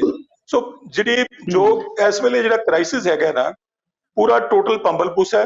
ਗਵਰਨਮੈਂਟ ਨੂੰ ਕੋਈ ਕਲੈਰਿਟੀ ਨਹੀਂ ਹੈਗੀ, ਪੰਜਾਬ ਗਵਰਨਮੈਂਟ ਨੂੰ। ਰੀਜ਼ਨ ਬੀਇੰਗ ਪੰਜਾਬ ਗਵਰਨਮੈਂਟ ਆਪਣੀ ਜੇਬ ਚੋਂ ਪੈਸੇ ਖਰਚ ਕੇ ਇਹ ਪਰਚੇਜ਼ ਨਹੀਂ ਕਰ ਸਕਦੀ। ਪੰਜਾਬ ਗਵਰਨਮੈਂਟ ਨੂੰ ਡਾਇਰੈਕਟ ਇਹ ਲੋਨ ਵੀ ਨਹੀਂ ਮਿਲ ਸਕਦਾ। ਉਹ ਮੈਨੂੰ ਜੋ ਦੱਸ ਰਹੇ ਸੀ, ਉਹ ਕਹਿੰਦੇ ਜੀ ਅਸੀਂ ਜੋ ਸਾਨੂੰ ਗਵਰਨਮੈਂਟ ਆਫ ਇੰਡੀਆ ਨੇ ਐਜ਼ ਪਰ ਰੂਲਸ ਜੋ ਅਸੀਂ ਅਲਾਓ ਸਾਨੂੰ ਕੀਤਾ ਹੋਇਆ ਲੋਨ ਲੈਣ ਲਈ, ਅਸੀਂ ਉਹ ਲੋਨ ਚੁੱਕ ਸਕਨੇ ਆ। ਅਸੀਂ ਐਕਸਟਰਾ ਲੋਨ ਜਿਹੜਾ ਹੈਗਾ ਫੂਡ ਗ੍ਰੇਨਸ ਲਈ, ਉਹ government of India the permission ਤੋਂ ਬਿਨਾਂ ਨਹੀਂ ਚੁੱਕ ਸਕਦੇ। ਉਹ ਗਵਰਨਮੈਂਟ ਆਫ ਇੰਡੀਆ ਹੀ ਸਾਨੂੰ ਲੋਨ ਲੈ ਕੇ ਦੇ ਸਕਦੀ ਹੈ। ਤੇ ਜੇ ਪਿਊਸ਼ ਗੋਇਲ ਹੀ ਇਸ ਗੱਲ ਤੇ ਅੜ ਰਿਹਾ ਹੈਗਾ, ਗਵਰਨਮੈਂਟ ਨੂੰ ਕਹਿ ਰਿਹਾ ਹੈ ਕਿ ਜੀ ਅਸੀਂ ਤੇ ਡਾਇਰੈਕਟ ਪੇਮੈਂਟ ਕਰਾਂਗੇ, ਤੇ ਮੈਨੂੰ ਇਹ ਸਮਝ ਨਹੀਂ ਪੈ ਰਹੀ ਕਿ ਇਸ ਮਸਲੇ ਦਾ ਹੱਲ ਕੀ ਹੋਏਗਾ ਅਨਲੈਸ ਕਿ ਗਵਰਨਮੈਂਟ ਆਫ ਇੰਡੀਆ ਕੱਲ ਨੂੰ ਐਗਰੀ ਕਰੇ ਕਿ ਜੀ ਨਹੀਂ ਜੀ ਚਲੋ ਜੀ ਫਿਰ ਅਸੀਂ ਮੰਨ ਲੈਂਦੇ ਆ। ਅਦਰਵਾਈਜ਼ ਕੋਈ ਰਸਤਾ ਨਹੀਂ, ਮੈਨੂੰ ਕੋਈ ਰਸਤਾ ਨਜ਼ਰ ਨਹੀਂ ਆ ਰਿਹਾ।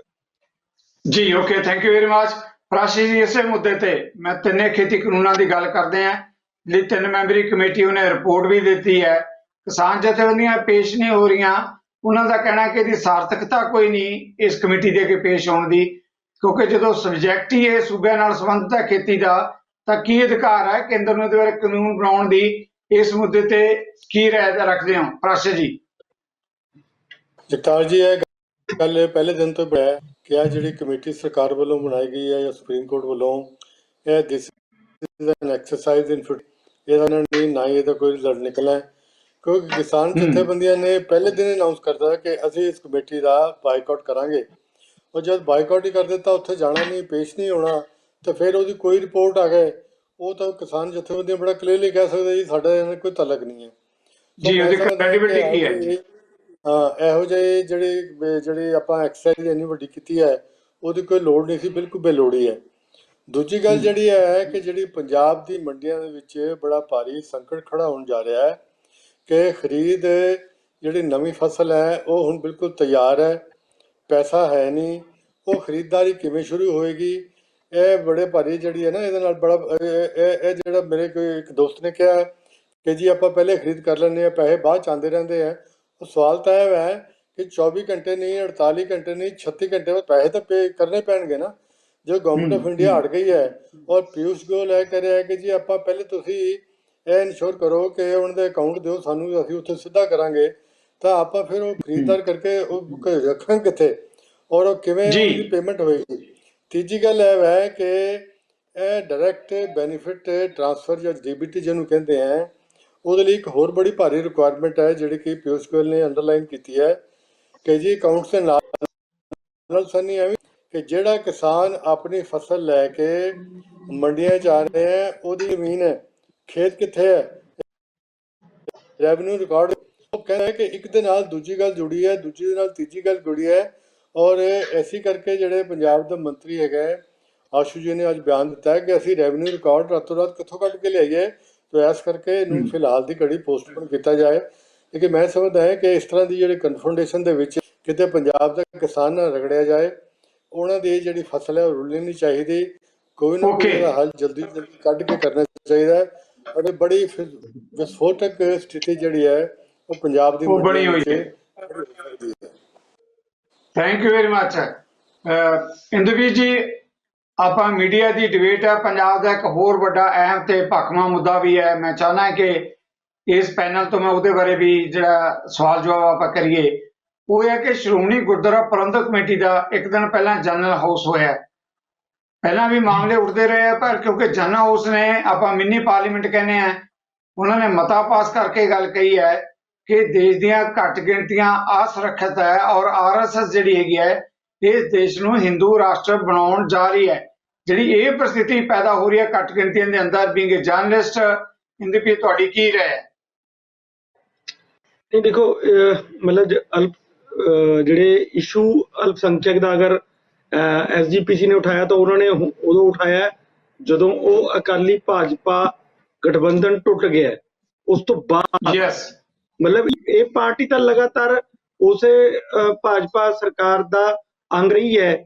ਤੇ ਮੈਂ ਕਈ ਵਾਰੀ ਇਹ ਦੇਖਿਆ ਕਿ ਕਦੇ ਵੀ ਉਹ ਇਸ਼ੂ ਉਦੋਂ ਨਹੀਂ ਇਹ ਉਠਾਉਂਦੇ ਜਦੋਂ ਹੁੰਦੇ ਹੈ, ਇਹ ਉਦੋਂ ਉਠਾਉਂਦੇ ਜਦੋਂ ਉਹਨਾਂ ਤੋਂ ਅੱਡ ਹੋ ਗਏ ਹੁਣ। ਬਿਲਕੁਲ ਨੋ ਡਾਊਟ ਕਿ ਇਸ ਟਾਈਮ ਜਿਸ ਤਰ੍ਹਾਂ ਦੀਆਂ ਪਾਲਿਸੀਜ਼ ਬਣ ਰਹੀਆਂ ਜਾਂ ਜਿਸ ਤਰ੍ਹਾਂ ਦੇ ਸਟੇਟਾਂ ਨੂੰ ਵੀ ਉਹਨਾਂ ਦੇ ਅਧਿਕਾਰਾਂ ਤੋਂ ਸੀਮਿਤ ਕੀਤਾ ਜਾ ਰਿਹਾ ਹੈ, ਉਹਦੇ ਨਾਲ ਜਿਹੜੇ ਅਲਪਸੰਖਿਅਕ ਹੈਗੇ ਆ ਉਹ ਆਪਣੇ ਆਪ ਨੂੰ ਅਸੁਰੱਖਿਅਤ ਮਹਿਸੂਸ ਕਰਦੇ ਆ। ਪਰ ਮੈਂ ਜਿਹੜਾ SGPC ਨੇ ਕਦੇ ਉਦੋਂ ਜਦੋਂ ਵੀ ਉਹ ਸੱਤਾ ਤੋਂ ਬਾਹਰ ਰਹਿੰਦੇ ਆ ਉਦੋਂ ਹੀ ਇਹ ਇਸ਼ੂ ਉਠਾਉਂਦੇ ਆ, ਪਰ ਇਹ ਇਸ਼ੂ ਤਾਂ ਉਦੋਂ ਵੀ ਹੁੰਦਾ ਜਦੋਂ ਉਹ ਸੱਤਾ ਦੇ ਅੰਦਰ ਹੁੰਦੇ ਆ। ਇਹ ਕੋਈ ਅਲੱਗ ਇਸ਼ੂ ਨਹੀਂ ਹੈ।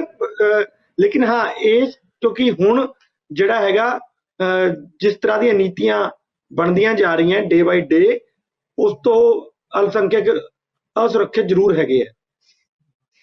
ਜੀ ਹਰਕਮਲ ਜੀ, ਇਸੇ ਮਾਮਲੇ ਤੇ ਮੈਂ ਸਵਾਲ ਤੁਹਾਡੇ ਤੋਂ ਲੈਣਾ ਚਾਹਾਂਗਾ। SGPC ਦੇ ਜਨਰਲ ਹਾਊਸ ਬਾਰੇ ਇੰਦਰਪ੍ਰੀਤ ਜੀ ਨੇ ਜਿਹੜਾ ਮਤਾ ਕੀਤਾ ਉਹਦੇ ਆਪਣੇ ਕਮੈਂਟਸ ਕੀਤੇ ਹੈ।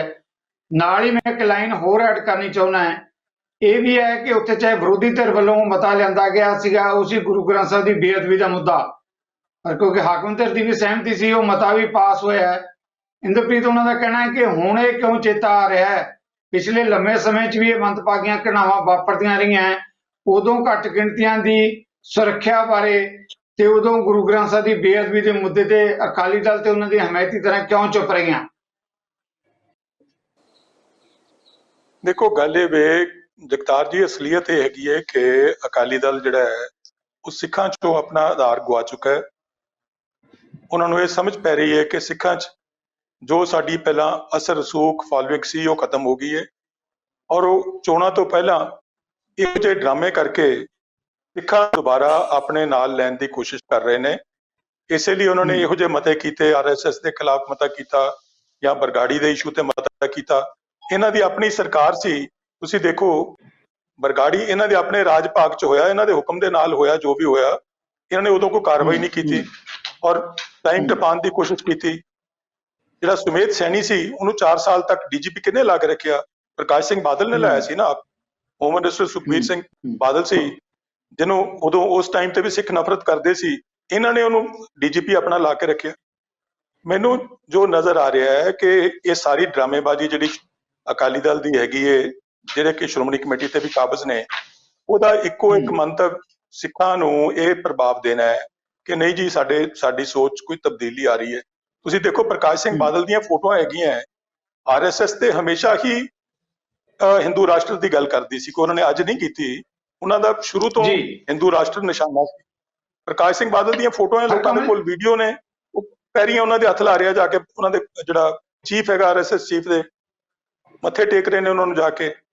ਤੁਸੀਂ ਇਹਦੇ ਤੋਂ ਅੰਦਾਜ਼ਾ ਲਾਓ ਕਿ ਸਵਾਲ ਲੈ ਰਹੇ ਹੋ ਹਰਕਮਲ ਜੀ, ਬਹੁਤ ਵੱਡਾ ਸਵਾਲ ਲੈ ਰਹੇ ਹੋ ਕਿ ਪ੍ਰਕਾਸ਼ ਸਿੰਘ ਬਾਦਲ ਜਿਹੜੇ 5 ਵਾਰ ਮੁੱਖ ਮੰਤਰੀ ਰਹੇ, ਉਹ RSS ਮੁਖੀ ਦੇ ਪੈਰੀਂ ਹੱਥ ਲਾਉਂਦੇ ਰਹੇ ਹੈ, ਜਿਹਦੇ ਤੋਂ ਖਤਰੇ ਦੀ ਗੱਲ ਕਰ ਰਿਹਾ ਅਕਾਲੀ ਦਲ। ਉਹਦੀਆਂ ਫੋਟੋਆਂ ਨੇ, ਡਾਕੂਮੈਂਟਰੀ ਪ੍ਰੂਫ ਹੈ, RSS ਹੈਡਕੁਆਟਰ ਨੇ ਆਪ ਰਿਲੀਜ਼ ਕੀਤੀਆਂ ਉਹ ਫੋਟੋਆਂ। ਮੈਨੂੰ ਦੱਸੋ ਕਿ ਅੱਜ ਤੁਸੀਂ ਕਹਿ ਰਹੇ ਹੋ ਕਿ ਉਹ ਹਿੰਦੂ ਰਾਸ਼ਟਰ ਬਣਾ ਰਹੇ ਨੇ, ਪਹਿਲਾਂ ਤੁਸੀਂ ਉਹਨਾਂ ਨੂੰ ਮੱਥੇ ਟੇਕ ਰਹੇ ਸੀ ਜਾ ਕੇ। ਔਰ ਮੈਨੂੰ ਦੂਜੇ ਪਾਸੇ ਜਿਹੜੀ ਗੱਲ ਨਜ਼ਰ ਆ ਰਹੀ ਹੈ ਨਾ ਜੀ, ਇਹ RSS ਵੀ ਮੈਨੂੰ ਲੱਗਦਾ ਜਿਹੋ ਜਿਹੀਆਂ ਬਾਕੀ ਪੋਲੀਟੀਕਲ ਪਾਰਟੀਆਂ ਫਰਾਡ ਨੇ ਉਹ ਇਹਨਾਂ ਦੇ ਨੇੜੇ ਤੇੜੇ ਹੀ ਨੇ, ਕੋਈ ਬਹੁਤਾ ਉਹਨਾਂ 'ਚ ਫਰਕ ਨਹੀਂ। ਤੁਸੀਂ ਦੇਖੋ ਕਿ ਬੀਜੇਪੀ ਜੇ ਕੋਈ ਗਾਂ ਕੱਟਣ ਦੇ ਟੋਟਲੀ ਜਿਹੜਾ ਬੀਜੇਪੀ ਯੂਪੀ 'ਚ ਖਿਲਾਫ ਹੈ, ਬਿਹਾਰ 'ਚ ਖਿਲਾਫ ਹੈ, ਔਰ ਬੀਫ ਜਿਹੜਾ ਹੈ ਬੀਜੇਪੀ ਦੀ ਆਪਣੀ ਸਰਕਾਰ ਹੈਗੀ ਗੋਆ 'ਚ, ਉੱਥੇ ਓਪਨਲੀ ਮਿਲਦਾ, ਉੱਥੇ ਉਹ ਕਹਿੰਦੇ ਨਹੀਂ ਅਸੀਂ ਬੈਨ ਨਹੀਂ ਕਰ ਸਕਦੇ। ਕੇਰਲ ਦੇ ਵਿੱਚ ਬੀਜੇਪੀ ਨੂੰ ਤੁਸੀਂ ਜਾ ਕੇ ਪੁੱਛੋ, ਉਹ ਕਹਿੰਦੇ ਨਾ ਜੀ ਬੀਫ ਨਹੀਂ ਬੈਨ ਹੋ ਸਕਦਾ, ਗਾय काटना तो बैन नहीं हो सकता। मतलब ये ਮੈਨੂੰ ਲੱਗਦਾ ਇਹ ਵੀ ਉਹ ਜਿਹੀ ਪੋਲੀਟੀਕਲ ਪਾਰਟੀ ਹੈ ਜਿਹੋ ਜਿਹੀਆਂ ਬਾਕੀ ਫਰਾਡ ਨੇ ਉਹ ਜੀ ਬੀਜੇਪੀ ਹੈ। ਇਹਨਾਂ ਲਈ ਕੋਈ ਨਾ ਕੋਈ ਮੈਨੂੰ ਲੱਗਦਾ ਗਾਂ ਦਾ ਕੋਈ ਇੱਜ਼ਤਮਾਨ ਹੈਗਾ ਨਾ ਕਿਸੇ ਹੋਰ ਗੱਲ ਦਾ। ਜਿੱਥੇ ਇਹਨਾਂ ਨੂੰ ਹਿੰਦੂ ਰਾਸ਼ਟਰ ਦੇ ਨਾਰੇ ਨਾਲ ਵੋਟ ਮਿਲਦੀ ਹੈ ਉੱਥੇ ਹਿੰਦੂ ਰਾਸ਼ਟਰ ਦਾ ਨਾਰਾ ਲਾ ਦਿੰਦੇ ਨੇ, ਜਿੱਥੇ ਮੰਦਰ ਨਾਲ ਮਿਲਦੀ ਹੈ ਉੱਥੇ ਮੰਦਰ ਦਾ ਇਸ਼ੂ ਖੜਾ ਕਰ ਲੈਂਦੇ ਨੇ, ਜਿੱਥੇ ਕੋਈ ਹੋਰ ਇਸ਼ੂ ਚਾਹੀਦਾ ਹੈ। ਇਹ ਵੀ ਦੂਜੀਆਂ ਪੋਲੀਟੀਕਲ ਪਾਰਟੀਆਂ ਵਰਗੀ ਸੋਚ ਰੱਖਦੇ ਨੇ, ਉਹ ਜਿਹੇ ਇਹਨਾਂ ਦੇ ਤੌਰ ਤਰੀਕੇ ਨੇ। ਓਕੇ ਜੀ, thank you very much. Prashi ਜੀ, ਅਹਿਮ ਮੁੱਦਾ ਹੈ ਜਦੋਂ ਆਪਾਂ ਗੱਲ ਕਰਦੇ ਹਾਂ ਸ਼੍ਰੋਮਣੀ ਗੁਰਦੁਆਰਾ ਪ੍ਰਬੰਧਕ ਕਮੇਟੀ ਜਿਹਨੇ ਮਤਾ ਲਿਆਂਦਾ ਘੱਟ ਗਿਣਤੀਆਂ ਦੀ ਸੁਰੱਖਿਆ ਨੂੰ ਲੈ ਕੇ, ਔਰ ਜਿਹਨੇ ਮਤਾ ਲਿਆਂਦਾ ਆਰਐਸਐਸ ਦੇ ਮਾਮਲਿਆਂ ਦੇ ਉੱਤੇ ਲੈ ਕੇ, ਇੰਦਰਪ੍ਰੀਤ ਜੀ ਦੀ ਵੀ ਰਾਏ ਹੈ ਔਰ ਹਰਕਮਲ ਜੀ ਨੇ ਵੀ ਕਹਿਣਾ ਹੈ ਕਿ ਹੁਣ ਜਦੋਂ ਕਿ ਆਪਾਂ ਭਾਜਪਾ ਨਾਲ ਆਪਣੇ ਸੰਬੰਧ ਤੋੜ ਚੁੱਕੇ ਹਾਂ ਤਾਂ ਆਪਾਂ ਨੂੰ ਇਹ ਚੇਤੇ ਆ ਰਿਹਾ ਹੈ ਕਿ ਆਰਐਸਐਸ ਜਿਹੜੀ ਹੈਗੀ ਹੈ ਇਸ ਤਰ੍ਹਾਂ ਦੀ ਖਤਰਨਾਕ ਹੈ। ਉਹੀ ਜਮਾਤ ਹੈ ਜਿਨ੍ਹਾਂ ਆਗੂਆਂ ਦੇ ਆਪਾਂ ਪੈਰੀਂ ਹੱਥ ਲਾਉਂਦੇ ਰਹੇ ਹਾਂ।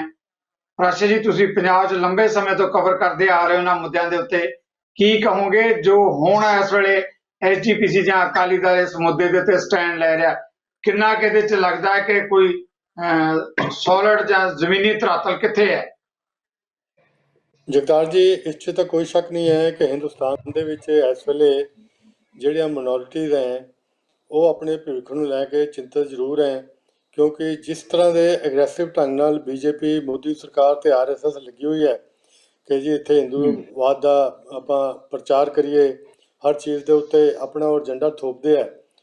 ਲੇਕਿਨ ਮੇਰਾ ਇਹਦੇ ਵਿੱਚ ਜਿਸ ਤਰ੍ਹਾਂ ਕਿ ਮੇਰੇ ਬਾਕੀ ਦੋਸਤਾਂ ਨੇ ਸਵਾਲ ਕੀਤਾ ਹੈ ਕਿ ਅਕਾਲੀ ਦਲ ਜਿਹੜਾ ਕਿ ਉਹਨਾਂ ਨਾਲ ਸਾਲੋ ਸਾਲ ਪੰਜਾਬ ਦੇ ਵਿੱਚ ਮਿਲ ਕੇ ਰਾਜ ਕਰਦਾ ਰਿਹਾ ਔਰ ਹਾਲ ਦੀ ਘੜੀ ਪਿਛਲੇ 1 ਸਾਲ ਤੱਕ ਉਹ ਸੈਂਟਰ ਦੇ ਵਿੱਚ ਵੀ ਕਾਬਿਲ ਸੀ। ਪ੍ਰਾਸ਼ੀ ਜੀ, ਸ਼੍ਰੋਮਣੀ ਗੁਰਦੁਆਰਾ ਪ੍ਰਬੰਧਕ ਕਮੇਟੀ ਨੇ ਜਿਹੜਾ ਮਤਾ ਕੀਤਾ ਹੈ ਕਿ ਦੇਸ਼ ਦੀਆਂ ਘੱਟ ਗਿਣਤੀਆਂ ਨੂੰ ਖਤਰਾ, ਆਰਐਸਐਸ ਦੀ ਗੱਲ ਕੀਤੀ ਹੈ। ਹਰਕਮਲ ਜੀ ਨੇ, ਇੰਦਰਪ੍ਰੀਤ ਜੀ ਨੇ ਇਸ ਮੁੱਦੇ ਤੇ ਇਹ ਵੀ ਸਵਾਲ ਉਠਾਇਆ ਹੈ ਕਿ ਜਦੋਂ ਅਕਾਲੀ ਦਲ ਹੁਣ ਗੱਠਜੋੜ ਚੋਂ ਬਾਹਰ ਹੋ ਗਿਆ ਹੈ ਤਾਂ ਖਤਰਾ ਉਹਨਾਂ ਨੂੰ ਉਦੋਂ ਅਨੁਭਵ ਹੋਇਆ ਹੈ, ਪਹਿਲਾਂ ਇਹਨਾਂ ਲੰਮਾ ਗੱਠਜੋੜ ਰਿਹਾ, ਉਦੋਂ ਕਦੇ ਇਹੋ ਜਿਹੇ ਮਤੇ ਨਹੀਂ ਆਏ। ਜੀ ਪ੍ਰਾਸ਼ੀ ਜੀ। ਜਗਤਾਰ ਜੀ, ਬਿਲਕੁਲ ਇਹੀ ਗੱਲ ਹੈ। ਇਸ ਗੱਲ 'ਚ ਕੋਈ ਸ਼ੱਕ ਨਹੀਂ ਕਿ ਹਿੰਦੁਸਤਾਨ ਦੀਆਂ ਮਿਨੋਰਿਟੀਜ਼ ਇਸ ਵੇਲੇ ਜਿਹੜੀਆਂ ਅਸੁਰੱਖਿਅਤ ਜਿਹੜੀਆਂ ਮਹਿਸੂਸ ਕਰ ਰਹੀਆਂ ਔਰ ਕਈ ਜਗ੍ਹਾ ਜਿਹੜੇ ਹੈ, ਚਾਹੇ ਉਹ ਕ੍ਰਿਸਚਨ ਕਮਿਊਨਿਟੀ ਹੈ, ਮੁਸਲਿਮ ਹੈ ਜਾਂ ਹੋਰ ਬਾਕੀ ਸਮੁਦਾਇ ਹੈ, ਉਹ ਟਾਈਮ ਟੂ ਟਾਈਮ ਗਾਹੇ ਬਗਾਹੇ ਇਸ ਇਸ਼ੂ ਦੇ ਉੱਤੇ ਬੋਲਦੇ ਵੀ ਰਹੇ ਹੈ ਔਰ ਆਪਣੇ ਜਿਹੜਾ ਕੰਸਰਨ ਹੈ ਉਹ ਜ਼ਾਹਿਰ ਕਰਦੇ ਰਹੇ ਹੈ।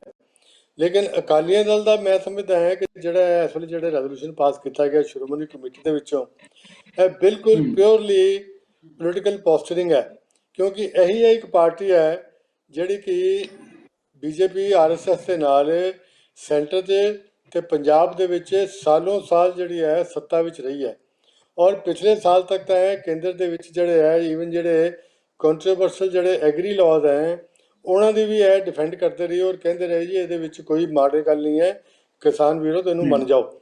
ਉਹਦੇ ਜਿਹੜੇ ਬਾਅਦ 'ਚ 6 ਲੱਗਣਾ ਸ਼ੁਰੂ ਹੋਇਆ, ਪੰਜਾਬ ਦੇ ਵਿੱਚ ਅੰਦੋਲਨ ਖੜਾ ਹੋਇਆ, ਤਾਂ ਇਹਨਾਂ ਨੇ ਅਸਤੀਫੇ ਦੇ ਕੇ ਪਾਸੇ ਹੋਏ ਔਰ ਹੁਣ ਕਿਉਂਕਿ ਇਹਨਾਂ ਦੀ ਨਾ ਕੋਈ ਪੰਜਾਬ 'ਚ ਪੁੱਛ ਪ੍ਰਤੀਤ ਹੈ ਨਾ ਹੀ ਸੈਂਟਰ ਦੇ ਵਿੱਚ ਕੋਈ ਪੁੱਛ ਰਿਹਾ ਤੇ ਆਪਣਾ ਥੋੜ੍ਹੇ ਬਹੁਤੀਆਂ ਚੁੰਡੀਆਂ ਵੱਢਣ ਲਈ ਕਦੇ ਕੋਈ ਇਸ਼ੂ ਚੱਕ ਦਿੰਦੇ ਆ, ਕਦੇ ਕੋਈ ਇਸ਼ੂ ਚੱਕ ਦਿੰਦੇ ਆ। ਪ੍ਰਾਸ਼ੀ ਜੀ, ਤੁਹਾਨੂੰ ਯਾਦ ਹੋਣਾ, ਪ੍ਰਾਸ਼ੀ ਜੀ ਤੁਹਾਨੂੰ ਯਾਦ ਹੋਏਗਾ ਵੱਡੇ ਬਾਦਲ ਸਾਹਿਬ ਨੇ ਵੀ ਜਿਹੜੇ 3 ਨਵੇਂ ਖੇਤੀ ਕਾਨੂੰਨ ਆ ਉਹਨਾਂ ਦੇ ਹੱਕ 'ਚ ਬਿਆਨ ਜਾਰੀ ਕੀਤਾ ਸੀ। ਬਿਆਨ ਜਾਰੀ ਕੀਤਾ ਹੈ ਔਰ ਉਹਦਾ ਵੀਡੀਓ ਹੱਲੇ ਵੀ ਫੇਸਬੁੱਕ ਤੇ ਅਵੇਲੇਬਲ ਹੈ ਔਰ ਗਾਹੇ ਗਾਹੇ ਚੱਲਦਾ ਰਹਿੰਦਾ ਹੈ। ਸੋ ਕਹਿਣ ਦਾ ਮਤਲਬ ਇਹ ਹੈ ਕਿ ਇਹ ਬਿਲਕੁਲ ਹੀ ਸਿਆਸੀ ਬਿਆਨ ਹੈ, ਇਹਨੂੰ ਕੋਈ ਸੀਰੀਅਸਲੀ ਨਾ ਕੋਈ ਪੰਜਾਬ ਦੇ ਵਿੱਚ ਲਏਗਾ ਨਾ ਪੰਜਾਬ ਤੋਂ ਬਾਹਰ। ਸੈਂਟਰ ਵਾਲੇ ਬੀਜੇਪੀ ਵਾਲੇ ਵੀ ਸਮਝਦੇ ਹੈ ਕਿ ਹੁਣ ਕਿਉਂਕਿ ਇਹ ਸੱਤਾ ਤੋਂ ਬਾਹਰ ਹੈ ਔਰ ਪੰਜਾਬ ਦੇ ਵਿੱਚ ਇਹ ਇੱਕ ਤਰ੍ਹਾਂ ਦੇ ਜਿਹੜੀ ਜਨਤਾ ਹੈ ਔਰ ਖਾਸ ਤੌਰ 'ਤੇ ਸਿੱਖਾਂ ਤੋਂ ਟੁੱਟ ਚੁੱਕੇ ਹੈ, ਤਾਂ ਉਹਦੇ ਵਿੱਚ ਆਪਣੀ ਮਾੜੀ ਮੋਟੀ ਜਿਹੜੀ ਸਾਖ ਹੈ ਬਹਾਲ ਕਰਨ ਲਈ ਉਹ ਇਸ ਤਰ੍ਹਾਂ ਦੇ ਬਿਆਨ ਦੇ ਦਿੰਦੇ ਕਿ ਅਸੀਂ ਹੀ ਜਿਹੜੇ ਸਿੱਖਾਂ ਦੇ ਰਾਖੇ ਹਾਂ, ਅਸੀਂ ਸਭ ਤੋਂ ਵੱਡੇ ਚੈਂਪੀਅਨ ਹੈ, ਤਾਂ ਇਸ ਕਰਕੇ ਉਹ ਬਿਆਨ ਦੇ ਦਿੰਦੇ ਆ, ਅਦਰਵਾਈਜ਼ ਕੋਈ ਗੱਲ ਨਹੀਂ ਹੈ ਜੀ। Thank you very much. ਇਹਨਾਂ ਮੁੱਦਿਆਂ ਤੇ ਆਉਣ ਲਈ ਮੈਂ ਸਾਡੇ ਇਸ ਖੇਤੇ ਦੇ ਸੀਨੀਅਰ ਜਰਨਲਿਸਟਾਂ ਹਰਕਮਲ ਜੀ, ਪ੍ਰਾਸ਼ੀ ਜੀ, ਇੰਦਰਪ੍ਰੀਤ ਤਿੰਨੇ ਮਹਿਮਾਨਾਂ ਦਾ ਬਹੁਤ ਬਹੁਤ ਧੰਨਵਾਦੀ ਹਾਂ। ਜਿੱਦਾਂ ਆਪਾਂ ਹਮੇਸ਼ਾ ਕਹਿੰਦੇ ਆ ਕਿ ਮੀਡੀਆ ਦੀ ਡਿਬੇਟ ਬਗੈਰ ਕਿਸੇ ਟਿੱਪਣੀ ਦੇ, ਚਾਹੇ ਪੰਜਾਬ ਦੀ ਗੱਲ ਹੋਵੇ ਚਾਹੇ ਦੇਸ਼ ਦੀ ਗੱਲ ਹੋਵੇ, ਇੱਕ ਸੱਚ ਦੀ ਪੇਸ਼ਕਾਰੀ ਹੈ। ਉਮੀਦ ਹੈ ਸਾਡੇ ਦਰਸ਼ਕਾਂ ਨੂੰ ਪਸੰਦ ਆਏਗੀ ਤੇ ਤੁਸੀਂ ਆਪਣੇ ਜਿਹੜੇ ਕਮਿਊਨੀਕੇਸ਼ਨ ਦੇ ਸੋਰਸਸ ਆ ਉਹਨਾਂ ਤੇ ਸ਼ੇਅਰ ਵੀ ਜ਼ਰੂਰ ਕਰੋਗੇ।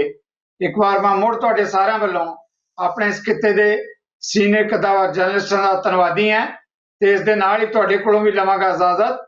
ਸਤਿ ਸ੍ਰੀ ਅਕਾਲ। ਸਾਡਾ ਹਰ ਇੱਕ ਪ੍ਰੋਗਰਾਮ ਦੇਖਣ ਤੇ ਸਾਡੇ ਨਾਲ ਜੁੜਨ ਲਈ ਸਬਸਕ੍ਰਾਈਬ ਕਰੋ ਚੈਨਲ ਪੰਜਾਬੀ ਤੇ ਨੋਟੀਫਿਕੇਸ਼ਨ ਲਈ ਬੈਲ ਆਈਕਨ ਵਾਲੇ ਬਟਨ ਤੇ ਕਲਿੱਕ ਕਰੋ।